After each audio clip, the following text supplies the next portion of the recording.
Nirvana means in Sanskrit, blow out. That is, exhale the breath. Do you know what a Betfridge goblin is? No, but hold a haze dub, dude. Pretend you're drinking that haze. I'm going to send it to my boss. No, that one over there. Also, what the fuck is that humming noise? It's killing me. Raspberry. Just look happy, dude. Show me that label. Retake one. Fuck, that was so perfect, dude.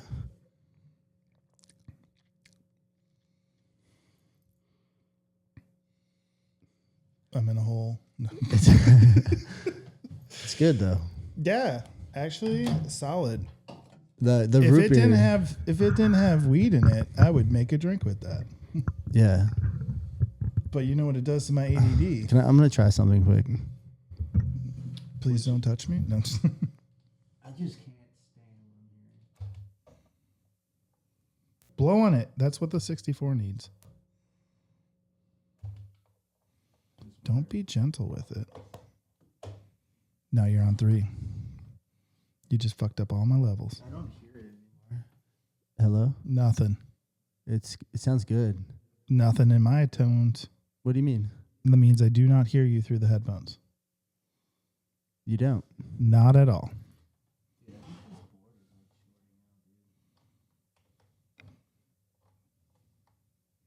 Oh, yeah. That should.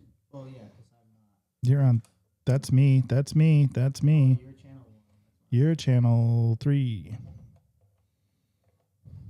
But that's your headphones, not my headphones. Can you hear me now? I do not. No. No, I do not. The fuck.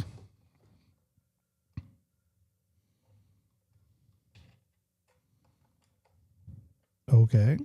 I'm back in my own headphone now. I think that's you. That's me. So, what you need to do, dog, you know what you need to do is you need to go to Target and you need to buy nail polish. And you put little dots on the cords that says this green cord is in this green cord. No one's ever suggested that. I appreciate it. Are you kidding? I do that all the time with everything. I appreciate it. You get a little nail polish. You put a little green fucking dot on that. Can you hear yourself or not? I can hear myself just fine. Still? Always. Hello? See, when you're the host, your shit just works. Can you hear me? No. Dot, dot, dot, dot, dot, dot, dot, dot, dot, dot, dot. Are you on mute? Hello? Are you on mute? I don't know. That one's there now. Now, yep. Try it now. Hello? I can hear you now. That little green button wasn't bright. See how Can these you are hear- dark? Yeah. There you go. Can you hear me? I can. Do I sound good? I sound like shit. You sound pretty gay. Like you had a big cock and ball in your mouth earlier. Maybe I've just turned down here. Yeah, I can hear you just fine. Hello? Hey, now that it works, let's fuck with it a little more. Hey, you got a lot louder. Well, I'm being louder. Come away from that a little bit. Hello, hello, hello, hello. Welcome to the podcast. Hey, guys. Welcome to the podcast. There is no podcast. Performing live in front of a studio audience of... Nope, the cat even left. Well, fuck it. I think that's the best we're going to get today. Play some music. I'm going to restart. That was 7 minutes of gold. We still have it. we still have it. Anyways, guys, welcome back to the podcast. Still having audio problems. Not sure how good this sounds, but we're just going to roll with the punches. They're audio challenges. Guys, today we're here with a legend. He's been called out the absolute most on the podcast so far. We are here with Bryan Parish himself. Bryan, Alive. Awake. welcome to Between Two Lines, sponsored by Hazed Sodas. Hell yeah. Just tried some. Fabulous. Yeah, you like it? They're pretty Blue good. dude. raspberry. I like the blue raz, dude. I was down. But today we're in the house with Bryan Parish, so we're drinking Yeah. Liney's. Oktoberfest, man. Best style of beer out there. German Marzen. It's delicious. What is a Marzen? I don't even know what that is. Marzen is, you know how they have like fresh hop and they celebrate all the hops that come in? Mm-hmm. Marzen is like the same thing, except for it's for the grain. So it's the malt. So it's like the best harvest of the fresh malt. Okay. So it's very malt focused, thicker lager. Got a lot of flavor, kind of caramely.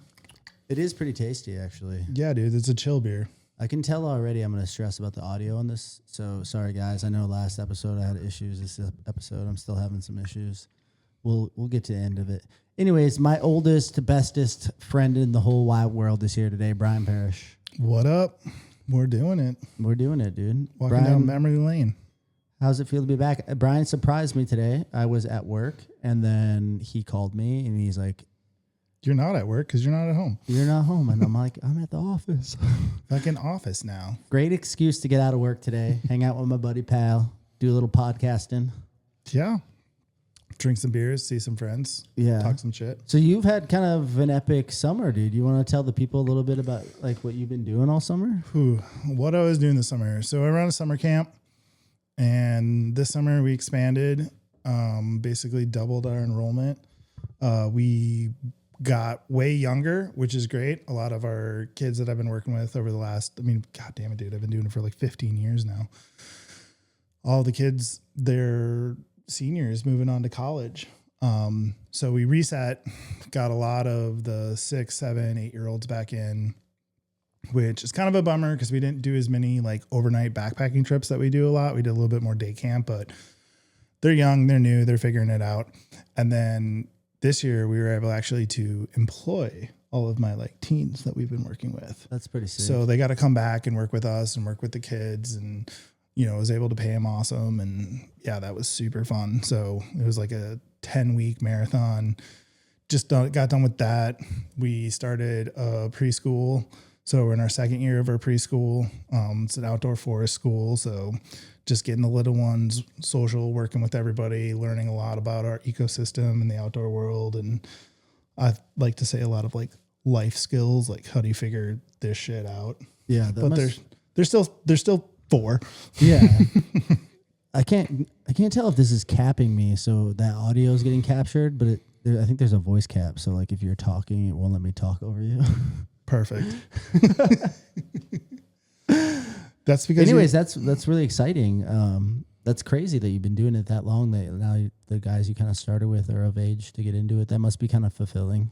Yeah, it's crazy. It's interesting going through the like, yo, you guys were really awesome campers and I really love it. Now I want you to work.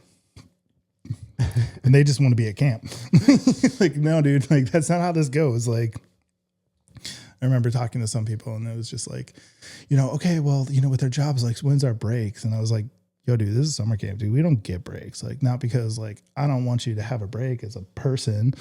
Like, I understand, like, you have to step away sometimes, but like, when kids need your shit, like, you need to be on. Like, we're always on. Like, if we're in the middle of something, you stop it and you engage with them and you interact with them. And that's the joy of working at a summer camp. Like, we do cool shit and it's super fun, but you're always on. Yeah. Like, you're just always on. Like, that's just how it works.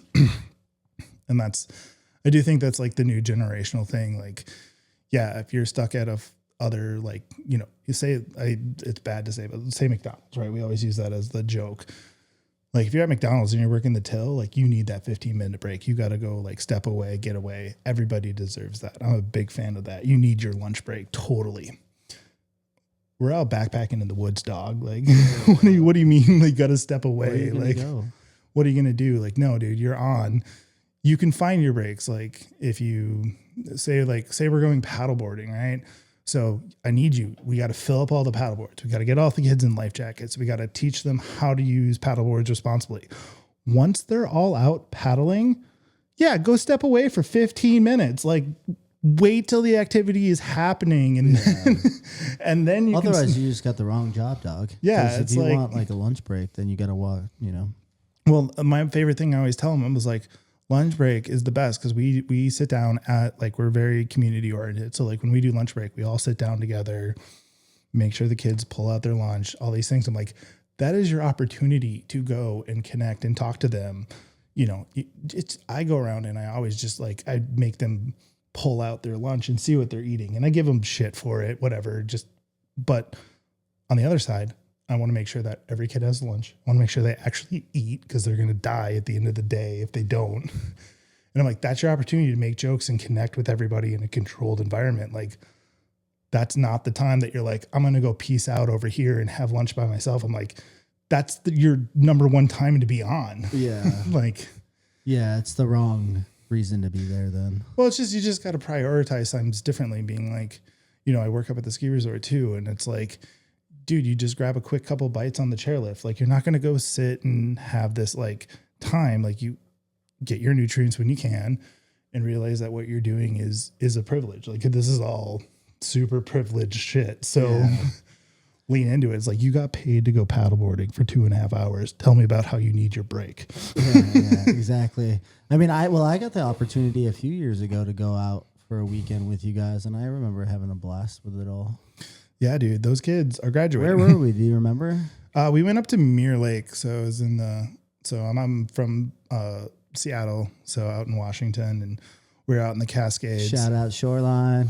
Woot woot.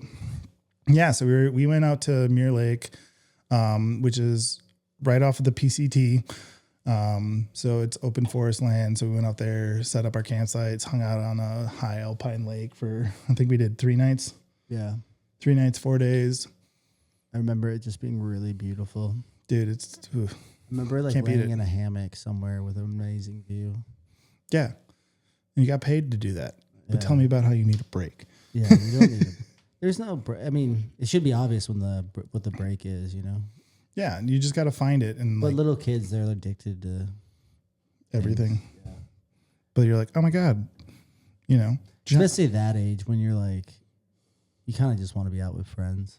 Yeah. I mean, that's the thing. And like the transition from being like in my specific situation, like being a camper where like, yeah, I've provided all this stuff for you your entire fucking life. Now you got to like give back a little bit, and it's just a different mindset, and it's an opportunity to grow, and it's a learning experience, and understanding like getting nurtured up in it, being like, okay, like you're not going to be great on your day one. Granted, I've been doing it for 15 years. Like, I know what needs to be done even before it's done. You don't know that yet. It's a learning opportunity, but at the same time, come on. You've been here before. Yeah. Well, it's funny because we have like... Well, can I actually slow... this is going to offset us a little bit. Can I slow you down and just talk about your backstory and kind of how you ended up? Because for people that don't know, me and Bryan grew up together. We were high school buddies, middle school buddies, really. Yeah. Inseparable for many years of our lives. We got in trouble a lot. We did a lot of firsts together. We had a lot of fun. We didn't get caught a lot either. We're a good team. Yes. But I want to just talk about the transition from like moving to Wisconsin to like how you kind of found Washington and like how you kind of grew up out there and like, you know what I mean? Yeah, it was crazy. So like, I mean, one of the things that we did together all the time was like, we would go up to Sylvania, which is up in the UP, going up north, camping. Family has been camping entire life. Like, always loved that. And then I was also really blessed. I grew up going to summer camps, and that was a really big piece. Like, loved going to summer camps, games, all that kind of stuff. And so I went to Camp Luther, which is in 3 Lakes, Wisconsin. And I grew up going there. And then I did through high school, I was in their junior counselor program. And so every summer I'd go up there for 2 weeks and work. And then, so I was like, camp was always my thing, outdoor education, being outside, recreation, all that kind of stuff. That was my jam. And then when I went to college, I did education and psychology. And I started working at Camp Omega, which is down in Faribault, Minnesota. And I would do my summers, which is always kind of funny because when we think about it, of like when we got into like our later adulthood, like probably 17 plus, I was never around for the summers. Yeah. I was always gone because I was always working at camp. That's right. I'm starting to remember that. And then I'd always disappear for 2 months. And so I was in Omega. So we did Omega in Minnesota. And then they had an opportunity came as I was continuing my degree to work at a camp called Luther Haven, which is out on Coeur d'Alene, Idaho. And that camp was freaking awesome. I kind of remember that now that you say it all. Yeah, I went out to Idaho for a summer and worked out there, and that was just absolutely amazing. And I did the leaders in training program. Like I've always been a little bit more high school kid focused than some of the younger kids. And that was really cool. And I did that. And then right when I was getting close to graduating, there was a camp in Bellingham called Lutherwood, and they had an opening for their outdoor program director. And I basically, so a lot of my stuff was through a Lutheran summer camp organization called Naloma. And there, it's a national camp registration. I think there's like 47 camps throughout the country or whatever.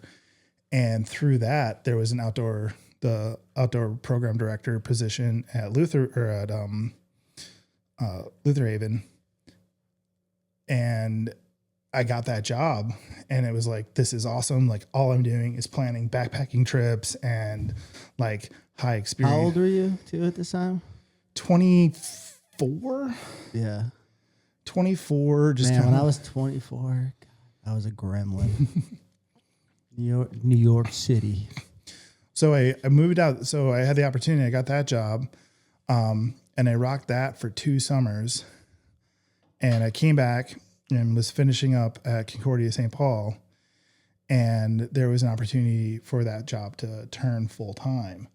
And I was like, I'm doing it. I'm going out. I moved out to Bellingham, and I was like living at camp. And I lived at camp for like a year and a half, living like on site on the camp. And then I got really into high ropes course facilitation, and I started building, inspecting, and running high ropes courses, basically for most of the West Coast, so Washington and Oregon. So going, building that stuff, and then we did a lot of like corporate groups. So kind of got on that corporate, high adventure, but also bringing.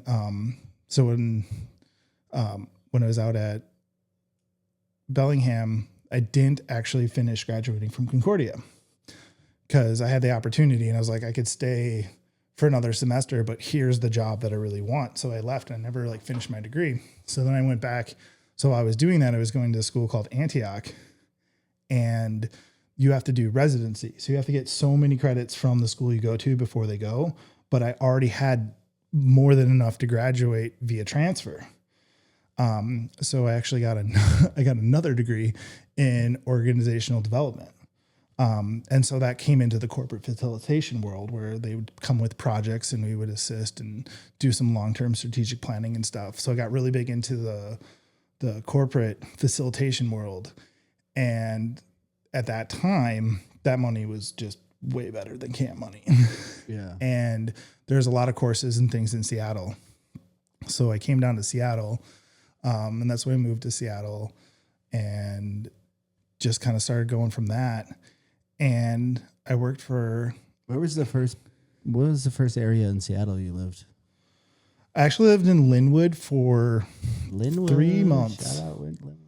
I lived in Linwood for 3 months. I moved in with a friend, Isaac, and we were both like building and inspecting courses and everything. But we were at this crazy nice apartment complex. It was really fucking expensive because we signed on right away to do month to month because we weren't sure where we were going to go. And he was coming from out of state too. And we were just figuring out. And I was like, look, like we gotta find a spot. Cause like if we sign for a year, our rent's going to drop by like $400 a month.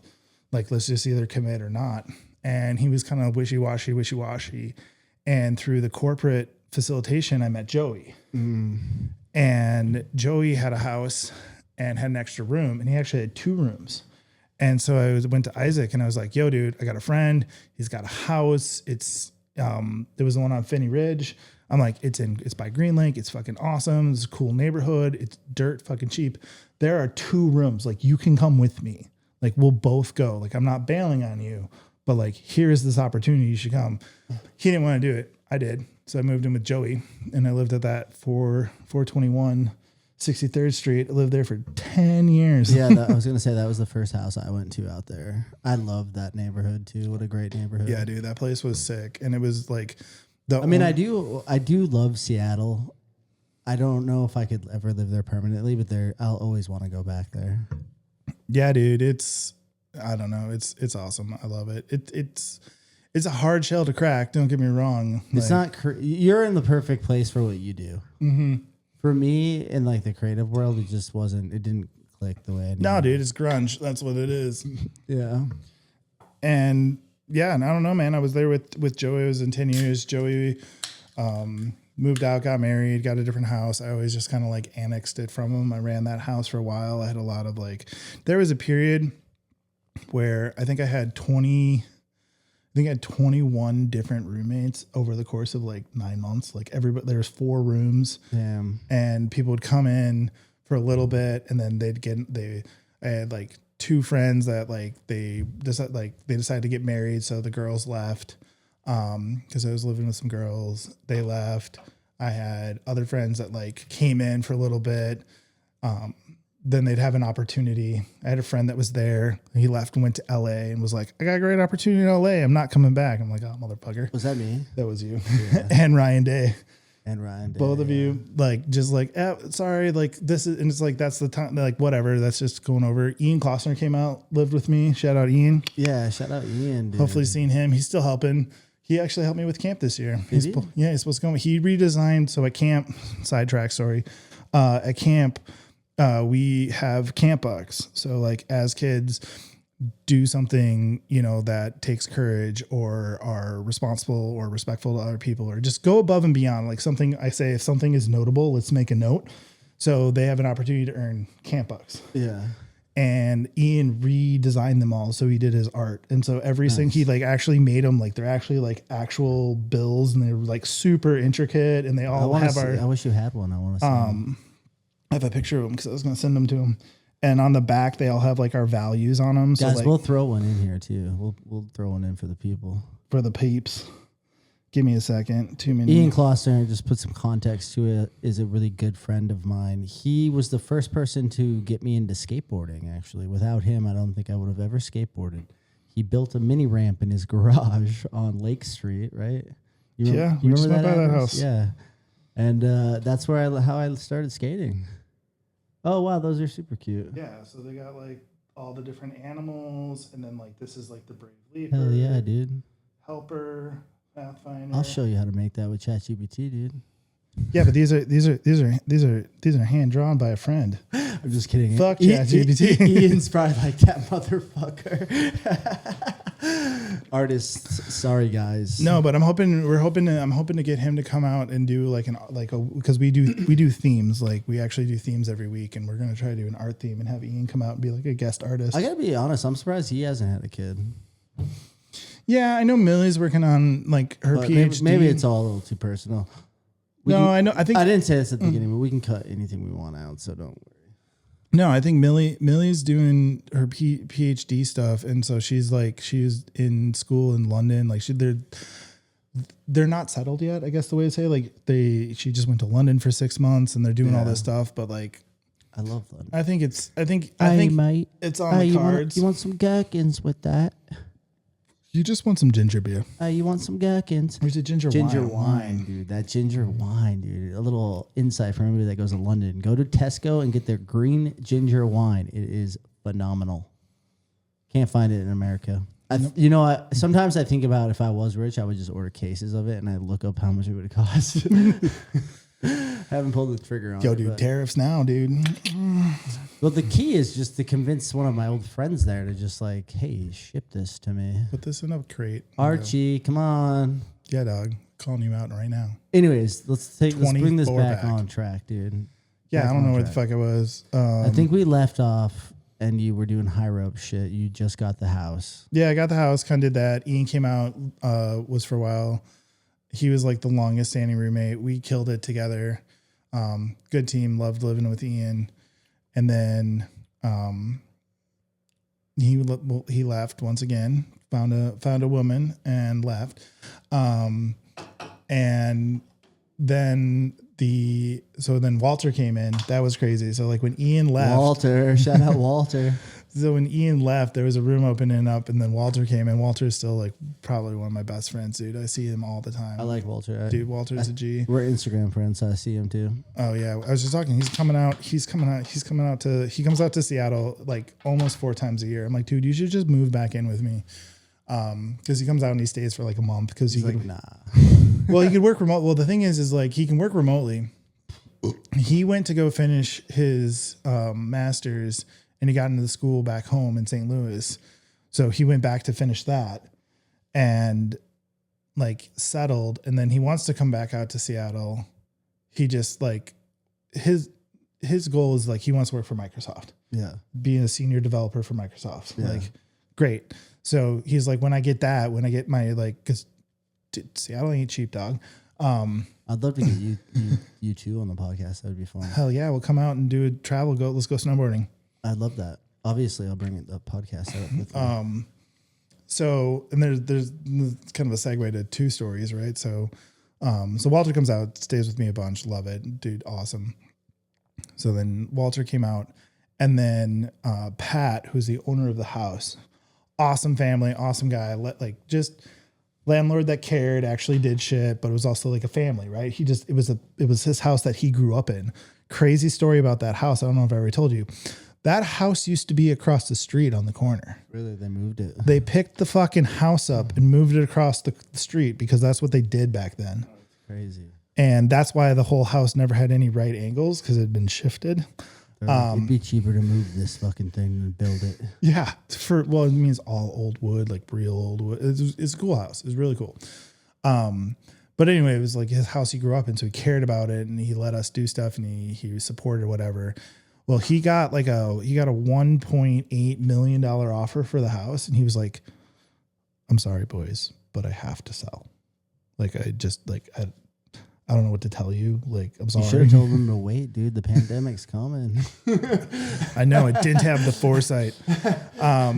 So What's that house worth now, dude? well, so what they did, so it was kind of funny. So he sold the house. So I moved to a place in Montlake Terrace, and I told Pat, and I was like, dude, like we were talking about like, moving out and he gave me my whole deposit back, and it wasn't a thing, but I was like, dude, I feel bad. I was like, you know what they're going to do? They're going to tear this down. He's like, no, this is old. I was like, dude, they're going to tear it down. Like, I hate to tell you, but like, and we moved out, and 3 months later, they tore the whole thing fucking down. Yeah. And they built, and I got to be honest, it's awesome. They built this amazing new house on that property. They added another story and an up top rooftop patio, and redid the basement to be like, so it's like a 5-story house, with the backyard looking onto $5 million now. 3.2 million. Yeah. So whoever bought it for 1.8 built a new house and turned around and sold it. Yeah. And it's all, I always drive by. Well, that's what I meant about the property you're on now. Yeah. Well, so I went to Montlake Terrace, right? So Britannica, myself, and Walter moved to Montlake Terrace. And then we left on a backpacking trip over Memorial Day weekend. And we had our hot water heater blow. So check your hot water heaters. They're only good. They're supposed, I remember. They're supposed to last. So hot water heaters are supposed to last like 15 years. And then they basically, because of the salt and all the stuff that like, whatever, the bottom blew out. But the way that they had kind of jimmy rigged it is the hot water heater was above the washer and dryer, which they're supposed to be on the ground. But someone, whatever, jimmy rigged, an addition that wasn't up to code, but they made this addition. But anyway, the hot water heater blew because of where it was and the way that it was getting piped in.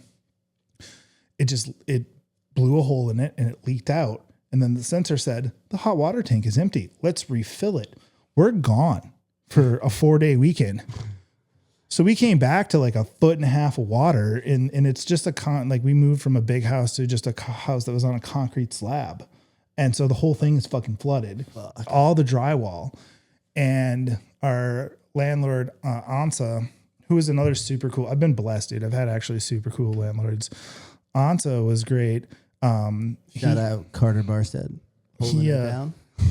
Ansa, he's a doctor, and he got called to do something, and so he moved to like North Carolina, which is why the house went up for rent, because he had to move his family out there. And he was like, dude, I hate to say this to you, but this is like the greatest thing for me, because his house insurance has like flood insurance and shit. So the insurance paid for him to remodel the whole house. Surprised he got that with the way it was set up. Yeah. Well, I mean, it's just like, I don't know, just, get your shit in line. Sounds like anyway, an inside job to me. Might want to look into that. Well, it's a weird blessing in disguise because, so he lucked out because anyway, he got all the stuff to like remodel, redo everything. So everything's new because everything was fucked because of the flood.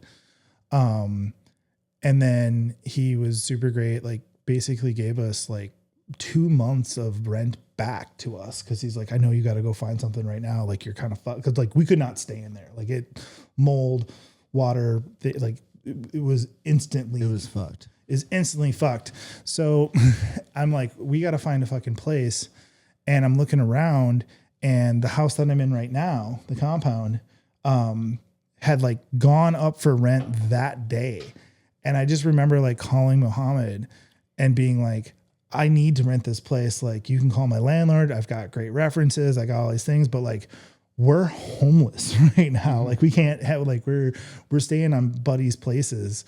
And he was like in the middle of getting it ready and wasn't really ready. And I just kind of like pressured him a little bit. And so we got in, and like that place, my new place is fucking fire. Like that's major upgrade. Helped save me for sure. It was just like out of the place. And it's like it's an extension on an extension on an extension on an extension on an extension. Cause you can't tell, cause you drive up and it's this cute little cabin kind of area, but you don't realize that it goes back like 3 lots. Yeah. It's an amazing spot in Seattle. And then we got a full yard and all the sun and like, that's amazing, dude. Which I found in like 2 days when I was like homeless. Yeah. Well, let's talk about a little bit more about like the outdoor stuff that you've kind of done in that area. Cause I know that's why you love it so much there. Yeah. So I do the summer camp. We crush that, hanging out with the kids. Well, let's talk about the mountains. Well, I was gonna say, so it's summer camp. So it's like, what do you do in the offside? So like when I was going back working on my master's, I was like, oh, I need a part-time job. Like, what do I want to do? And when I was in college here, I used to work at Afton Alps. So I was working in the rental shop. I love snowboarding. We grew up snowboarding, doing all that fun stuff.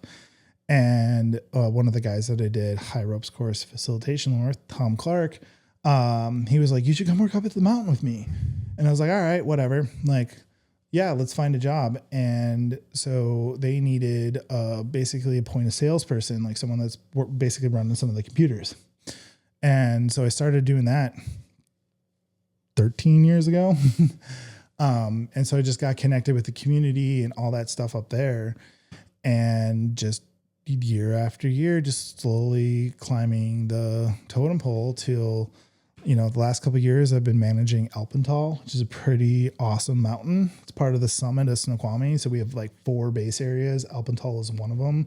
And that's the expert one. Experts only. Experts only. I love Alpental. We have the steepest bunny hill in the country. Yeah. It should not be a bunny hill.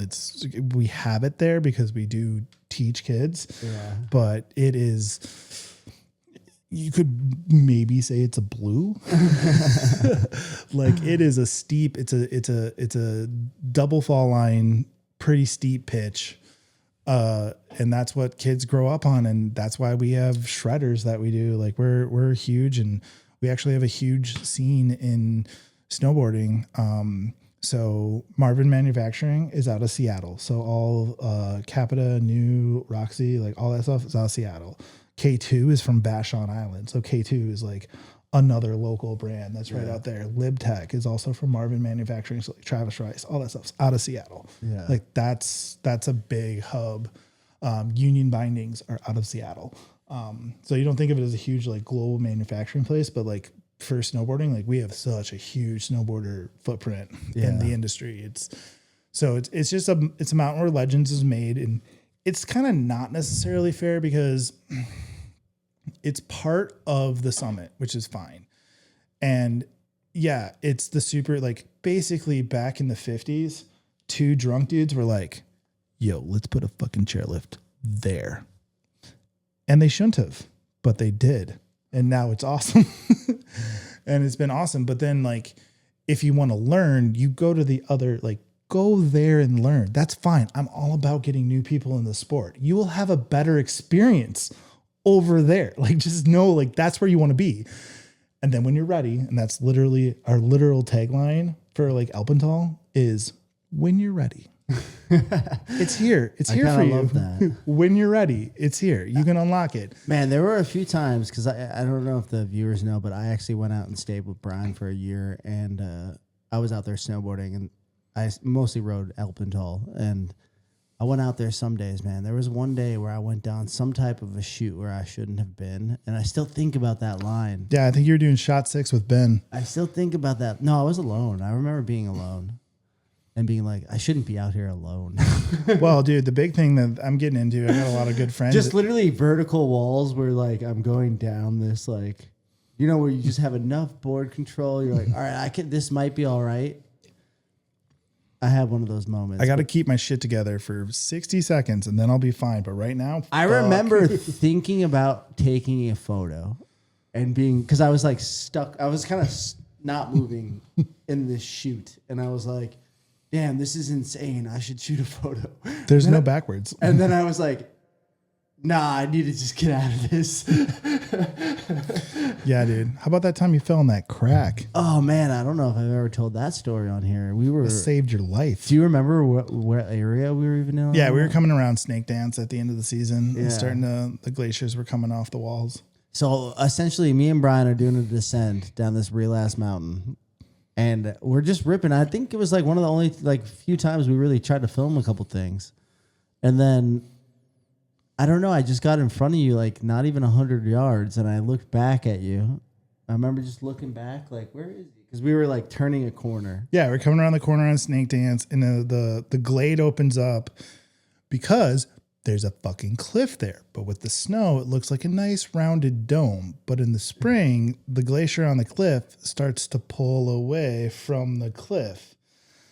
And there's a nice little crevice there. So you think you're going over this nice knoll, wide open, no more trees. We're out of the craziness. You can see everything. Turn around, look at me, and then boom. I fell straight into like it must have been 6 feet deep. More than that, because I had to reach down to grab you. I know. I remember being like, Bryan. I was freaked out because I essentially you go like into it. So board and body, right, going down, and then my board went in, and then you're strapped in, and then the first thing you're worried about is just being buried alive. So like when I was 18 and I lived out in Mammoth, California with like Keaton Lyons and those kids, I remember we got like, maybe you were there for this. I think this is when you actually were there. You got in. That's right another great story. That snowstorm when I jumped off the balcony and I got buried. Oh man. Were you there for that? Yeah, dude. Hold the fucking phone. Don't you remember that shit? So I flew into Reno and you and what was it? Jason, what was his name? He started with a J. I don't know, whatever boy. He was supposed to take his car to come pick me up. And then his car like fucking broke down. You guys couldn't come pick me up. Jordan something. Yeah. So he was like, you guys were supposed to, it was like a 2.5 hour drive from Mammoth to the Reno airport. So you're supposed to come pick me up. And like this shit happens while I'm in flight. So I land and I called you and you're like, I fucking can't come get you. I don't know what we're going to do. Like we're fucking 19, 18 at the time. We're babies. We're like, what the fuck are we going to do? So I'm like pissed. I'm in Reno. I'm like, I don't know. So then I went to like the baggage claim area and I just started chirping at everybody like, yo dog, where are you going? What are you doing? Like, and I wound up hustling these two dudes who actually was sitting in front of me on the flight.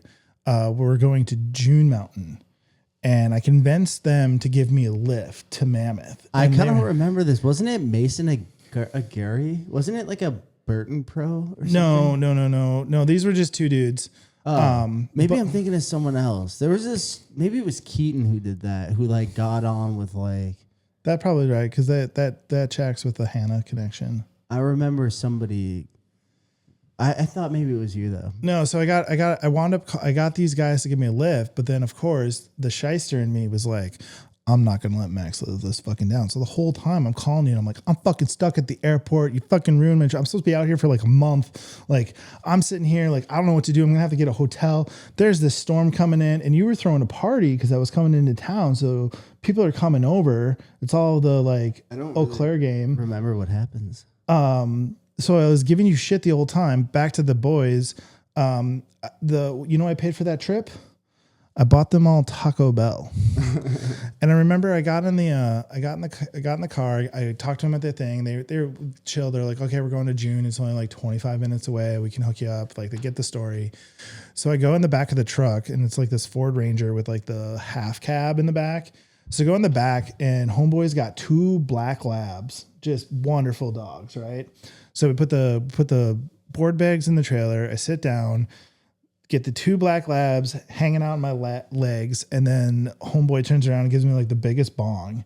He's like, "Welcome to California."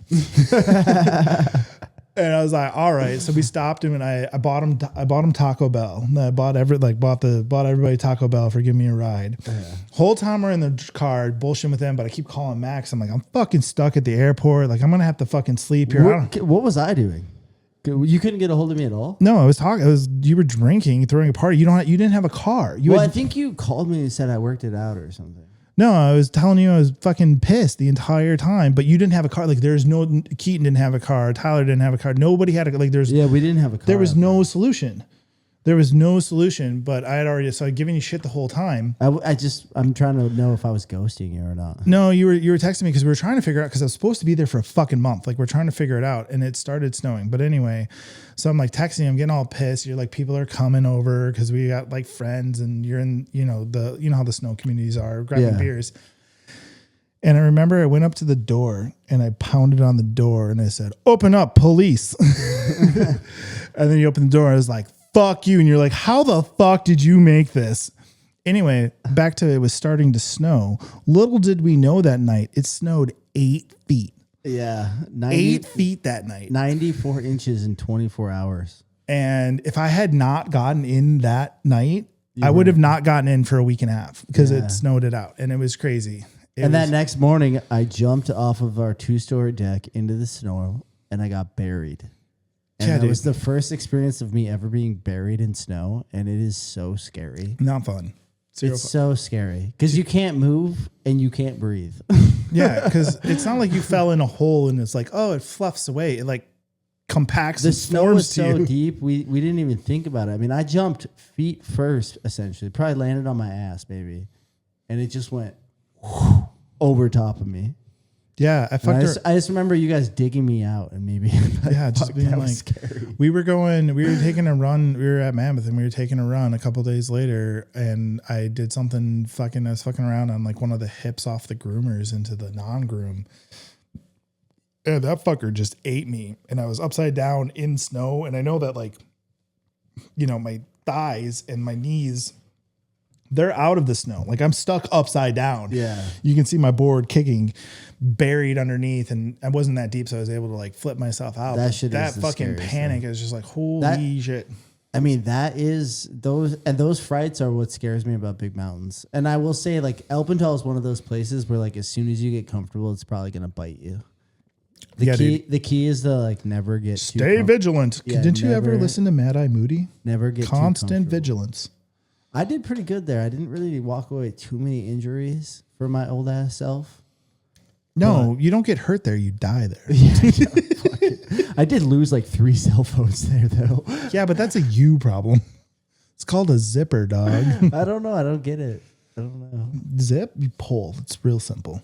I agree. It's too many of those Smoky Point joints that I was getting out there. Yeah, dude, you're fucking. I wish if I had known you were coming, I would have been like, bring me a Smoky Point. Yo, dude, let's make this joint and then let's dip it in crack. It's cool, dude. It'll give it an extra kick. It's not crack. I believe it's called shatter. I'm sorry. I don't know what it is, but those things bang. Yeah, it's fucking dab concentrate in a thin line that you roll it in. Are the smoky points like that? They're not like. Yeah, they're rolled in shatter. I think the It's shatters. literally- the shatter's on the inside. No, they roll it. They put it on the paper on the outside. Do they? Yeah. It's not sticky on the outside of the. No, it's not sticky anymore. It's actually like it hardens, and it like breaks. Like you ever have like brittle at Christmas, like peanut brittle? It's like that, except for it's paper thin and it's I think fucking, it's on the inside. I think he's wrong, guys. All right, well, you're the smoker, not I'm me. the consumer. Yeah, I know them as death sticks. Anyways, that was just to bring it back. That was so scary.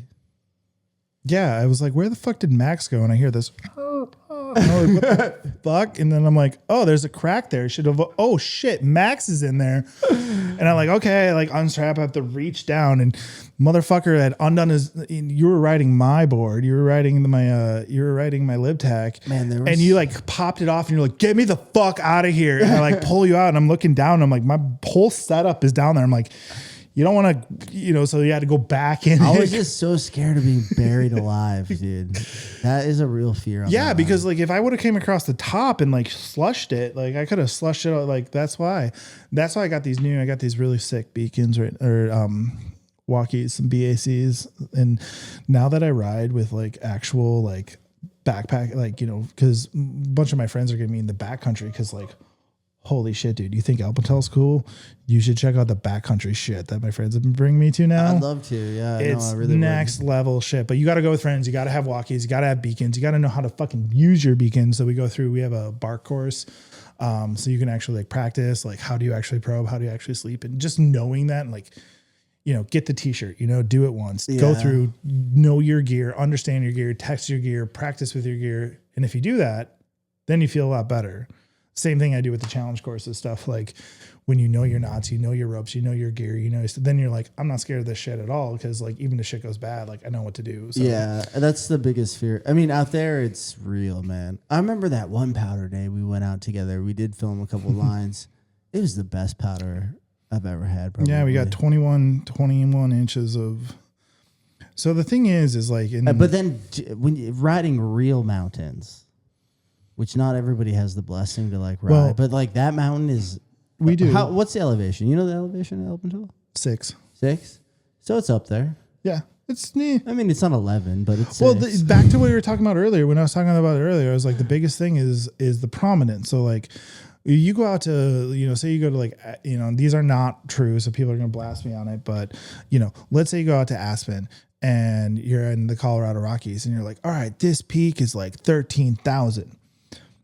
But the base is at 11. So it's only 2,000 of like actual vertical feet, because the whole like Denver is at, 5,200 feet. Like everything is up there. Yeah. We're at 0. So like, Alpental is, I think it's 5.7, whatever, rounded. But our base is at like 14. So like, it's fucking, it's just it's up. It's just a big steep mountain. It's just fucking up is what it is. And I mean, another thing that's really special about that place that I always brag about is like, you can be in Seattle. It can be like 35, 40, 50 degrees, no snow on the ground.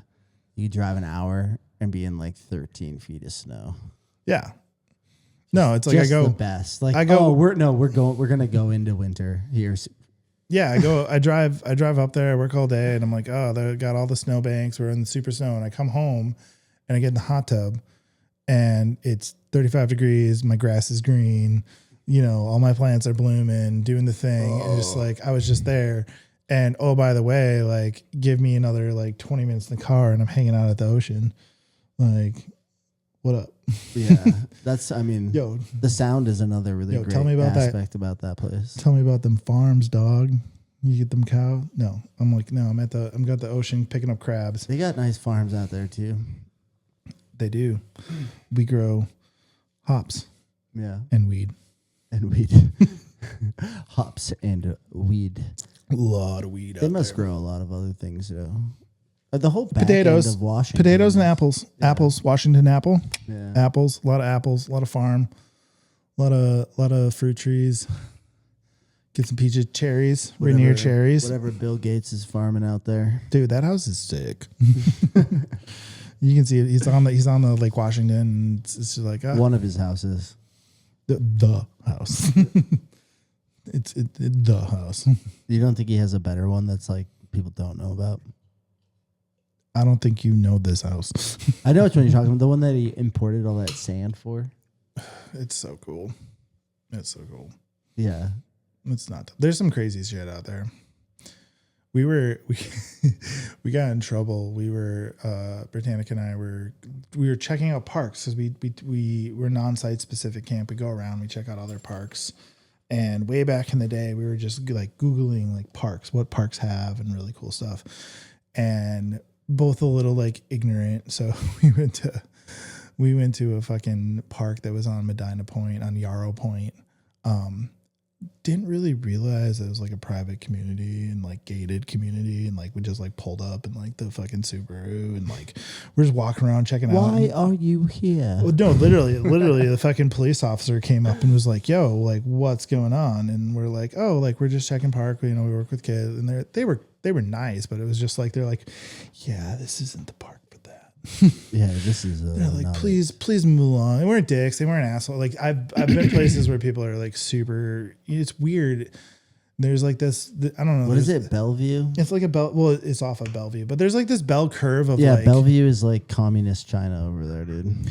It's a weird thing where there's like You heard it first on Between Two Lines.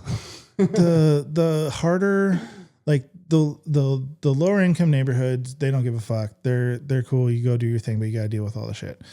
And then there's like you get to like somewhat of the nicer parks, the little things, and those people are just fucking assholes. Yeah. Like it's not I'll be honest, in Seattle, my opinion only, but it's not the real rich people that are assholes. It's the people that have a little bit of money. Yeah. It's that next tier where it's like, what are you fucking bitching about? Because I'll go to the like, and half of them are living on credit. yeah, and then you go to like the real nice neighborhoods.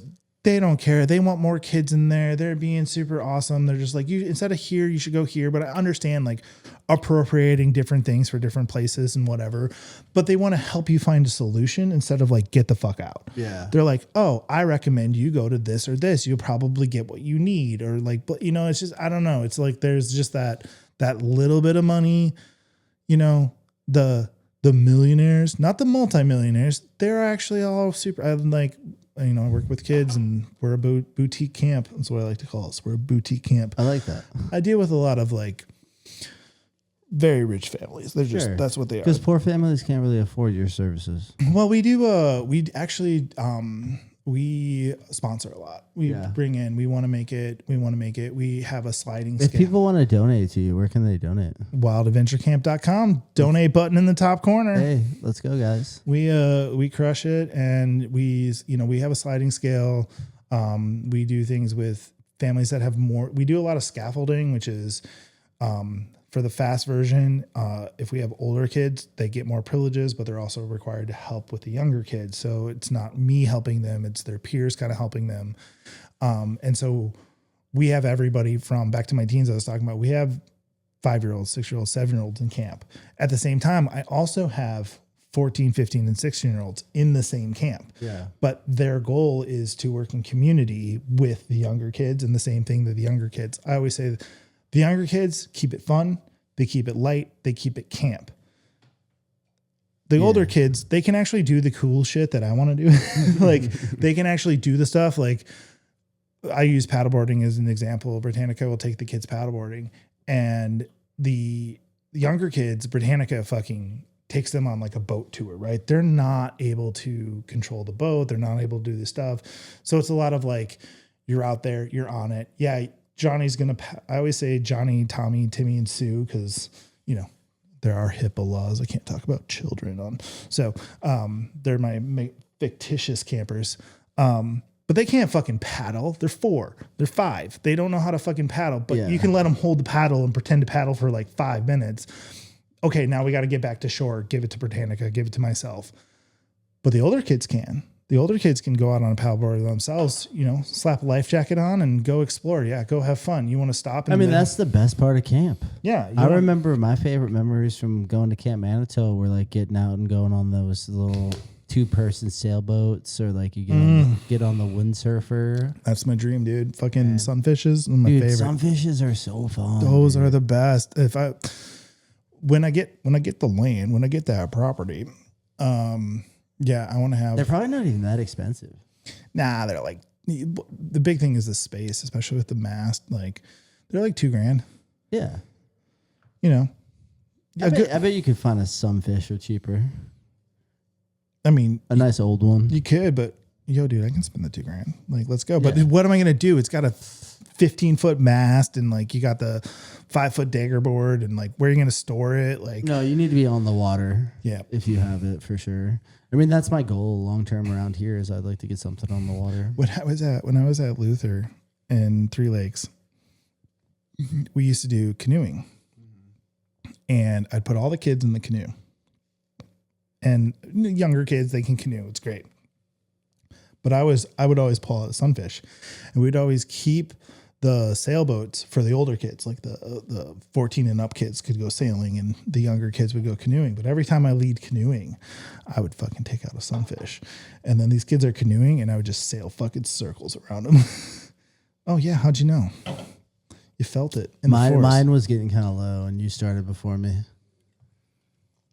No, I dude, it's been a while since I've been on a sunfish, but I do love sailboats. Yeah, just a little two-seater. I got to go on a crazy sailboat once with Mariano. I can't remember where we were. Like, Do you remember we went to Martha Vineyard and went on those black dog sailing trips? Oh yeah, dude, that's right. Those dogs Fucking jumped off the railing into the ocean, and then we're fucking surrounded by jellyfish. It was like, this was a bad idea. Dude, who was that with? Katie? That was you and me. No, there was a girl I knew. Yeah, it started with a K. I don't know. She was working. Was it for Katie Wood? No, No, for a fact it wasn't her. It might have been Katie though. Katie might be the name, but it was not Katie Wood. I can't remember who it was. It was the people that lived. Was it? No, it wasn't the girl. It was a friend of mine. Yeah, but she was out in Martha's Vineyard working for Black Dog Sailing, and so we went out on that ship when we were fucking around in Martha's Vineyard. I smoked too much weed. I don't remember any of these names. Well, I just didn't care.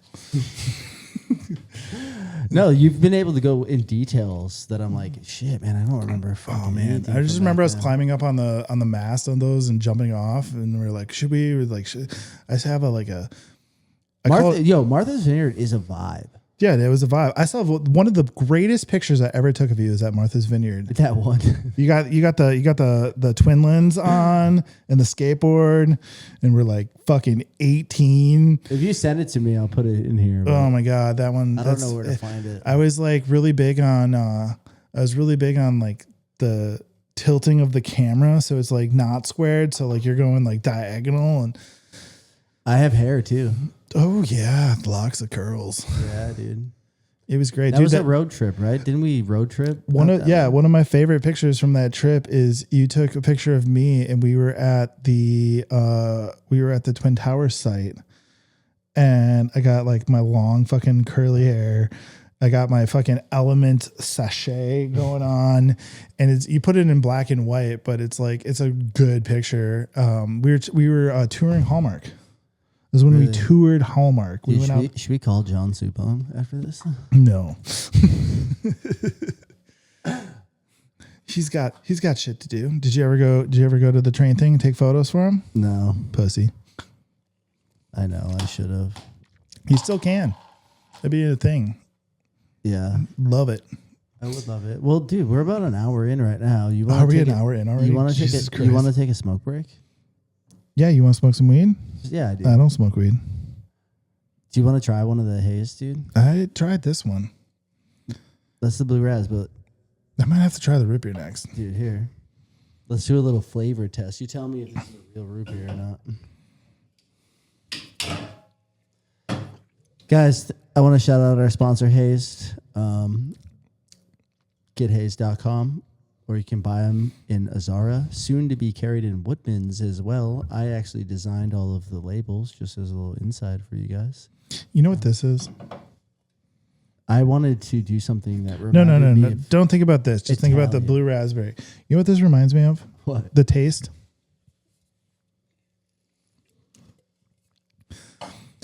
That's a motherfucking slush puppy. That's a blue raspberry slush puppy. That's the taste. I don't know. It's whatever syrup. It's the blue slush puppy we syrup. went with old time soda. So Yeah, dude, We straight up. wanted it to taste like an old time soda. Straight up. Like, do you remember slush puppies? Like, you'd have to. And you ever go to the shitty ones where you'd have to like mix it your fucking self? All of these taste much better cold. These have been sitting. No, dude, out that here. one's fire, dude. Actually. But taste, the root beer is by far my favorite. Old time root beer.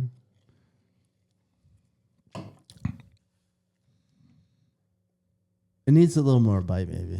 Those what I was gonna say. Bark's got bite. No, dude, that's fire. But for a THC drink, Yeah, don't taste. I've had some that I'm like, I'm not the connoisseur. we tried really hard to not, so it just tasted like normal soda. Yeah, but isn't that dangerous? It kind of is. But that's a me thing. That's the fun part, isn't it? Kind of dangerous to drink a few beers. No, because that's a me thing. My people get on me all the time. It's like when I order a cocktail or something. Like if I'm ordering like a whiskey Coke, like I want to taste the whiskey. Like I want to know that I'm drinking a fucking cocktail. If I'm drinking something, like I kind of want that little zing of like, no, this is special. This is dirty. This is dangerous. Yeah. Like this is like I could forget. You will forget. Well, dude, fucking weed soda, I'll forget in 10 seconds. And then it's fucking Well, don't forget this is Wisconsin legal, so it's not quite as packing as much of a punch. Dude, as I went in your Washington legal ones. I went in. I don't really smoke that. I don't know. I'm Wisconsin, man. I drink all day. I'd rather drink than do any stuff. Hey, why don't we hold this thought? We're 57 minutes in. Why don't we take a piss and then we can take this to the Patreon? Oh, you want to take a piss, mate? Yeah, we can take the rest. You want of to take it. a piss? The other half can go on the Patreon. Yo, dude, you're a Patreon. Guys, like and subscribe. Join me. Drop a comment. Tell Brian Boise. you miss him. We'll be right back. Shout out Bryan Parish. Hey. Oh wait, that's weird. We'll be right back. Cheers. Sounds like vandalism. I'm just kidding. I'm cutting all this out. Lightning Googles isn't even on. I don't know. Those guys are kind of idiots. They sold to a giant person and then they try to buy back. Yep. They're like, but we thought you'd keep us around forever. And it's like, no. Well, they're keeping the brand. That's the thing. They're moving the brand. Yeah. They're not going to brew it in Chippewa. They're going to brew it at the fucking Miller facility in Milwaukee, which I'm like, okay, great. Drinking's down. The next generation doesn't drink as much and the production doesn't okay, I get that.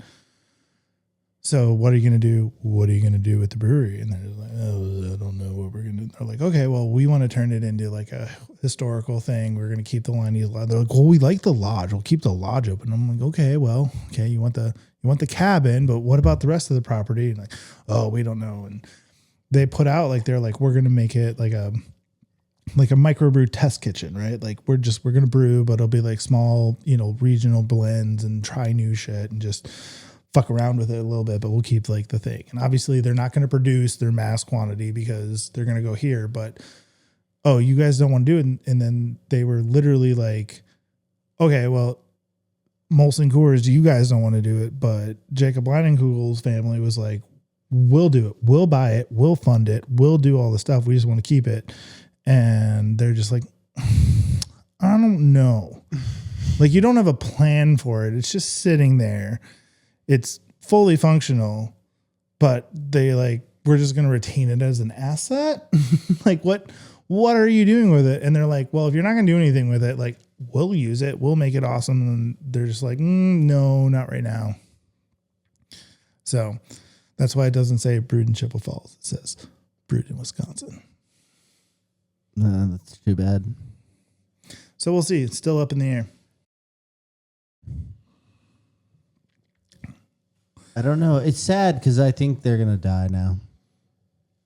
No, dude. The fucking shandies, which is the sad part for me, being in a big brewery city or whatever, their most popular shit is not beer. Their most popular shit is the Rattlers and the shandies. And I was like, yeah, but if you had a Liney's, like the original or just a solid lager, and that's not what people like. They like their fucking summer shandies and their lemon rattlers, and Yeah. which is fine. Like they hit a home run on that. They make one of the best rattlers out there. And the shandy is fucking, that's summer in a canoe, dog. I'm not a huge fan of their shandies. Yeah, too sweet for me, but I'm on the other end of the spectrum. I like shandies. I go with this. What are those ones that have like the grapefruit on them? A Radler. I like Radlers. Rattlers and shandies. The way that I always think about it is like, if we were out at a bar and you bought 2 Rattlers and we were like, Brian, I got you this Rattler, I would drink it. I would enjoy it. It would be great. But if you asked me, Brian, what beer do you want? That's not coming out of my fucking mouth. No, I feel you. It's the same way I feel about like Hefeweizens. Like, if someone bought me a Hefeweizen, sure, cool, I'll drink it. I love Hefeweizens. You bought me a beer, that's great. But if you ask me what beer I want, that is never one that I'm going to order from an establishment. Yeah, I love wheat beers. I don't really like Belgians either. Like, I'm just not like the Belgian world is a great. As a brewer myself, I can appreciate it. I can be like, oh, this is a fucking well done Belgian. But I am not ordering that at the bar. If you give me one, I will drink it. I will critique it. I'll have an opinion. But I'm not fucking ordering that. What are you ordering? I'm ordering IPAs. I love my IPAs. I love an Imperial IPA. Everything nowadays is the hazy IPA, which I think is fucking hogwash. It's an entry point for a lot of people because they fruit it up and it's sweeter and you can get into it. It's not super bitter and you get the hop flavors. And I'm like, okay, that's like an entryway to IPAs. But that's not what I personally like. You want jet fuel. No, because they don't have to be octane. I like really piney, piney, earthy. Like you can really you can really start to taste the flowers in it. Like I'm a big fan of that. They do a lot of dry hopping and I'm not a huge fan. So like a lot of the super high octane stuff is like the double dry hopped. And I'm like, I don't want a double dry hopped. I just want a West Coast IPA. Like I love Imperial IPAs because it's basically like, we're going to make an IPA, but we're going to just double the batch and then we're just going to let it ferment a little bit longer. So they typically are a little bit higher, but they're just like all those baseline flavors. Like I'm not going for that super, super flowery, getting all the citrus notes, like too much people. Like I do like bitter beer. Yeah. And that's, like I also really like Pilsners. Like I love a Pilsner. a good Pilsner is just a bitter beer. It's just a different way about getting about it. So who's your kind of your top 3 IPAs right now that you're like, you get excited about? So I'll say breweries, right? Like, cause I call it my sabbatical jobs between the mountain and summer. I have a bottle shop that I work out. Kudos Jack. He's killing it.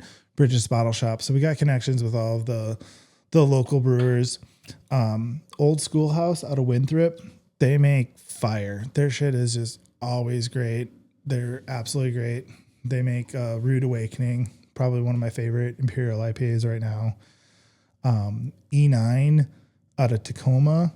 They make one that's Sticky Hands, and it's like a hop. The hop plant is like hybrid cloned with, I don't know what the species of marijuana plant is, but it brings out the terpenes. Mm-hmm. And so their Sticky Hands IPA, which is like kind of a terpenes based IPA, that thing's fire. Their Sticky Hands is always great. Anything that comes out of E9 is, if I see it at the store, fucking picking it up. So I do a lot of E9, and then I'm tongue tied what it's called right now. There's another brewery and it's out of Tacoma, and their shit is, they don't come around a lot. I'm tongue tied on it right now. And then the other one, the one I really like that's out of Seattle is Holy Mountain. Holy Mountain. Holy Mountain makes some good shit. They get way more into like the Saison, and they've been really going into the sour world, which it's not my cup of tea, and they are killing it in that space. But every now and then they'll bring out a solid, classic IPA, just a West Coast. And the only real differentiation of the West Coast is just that they're using West Coast native hops. It's still just an IPA. It's just they're using Cascade and Hood and all the hops that are naturally found out there that we grow. You know, that's a big product that we make for the U.S. And so that's solid. Just less fruity, more crisp. I like that little, you know, when you're done, little tart tick. Love it. But then you go to the other spectrum, like I haven't had a good IPA in a while. they're out there. It's just I'll never order an IPA. So everybody just goes to it's the same. It depends on what side of the spectrum you're on, but there's crazy on both sides, right? Like yeah, they take a good IPA and then they're like, okay, what we're gonna do?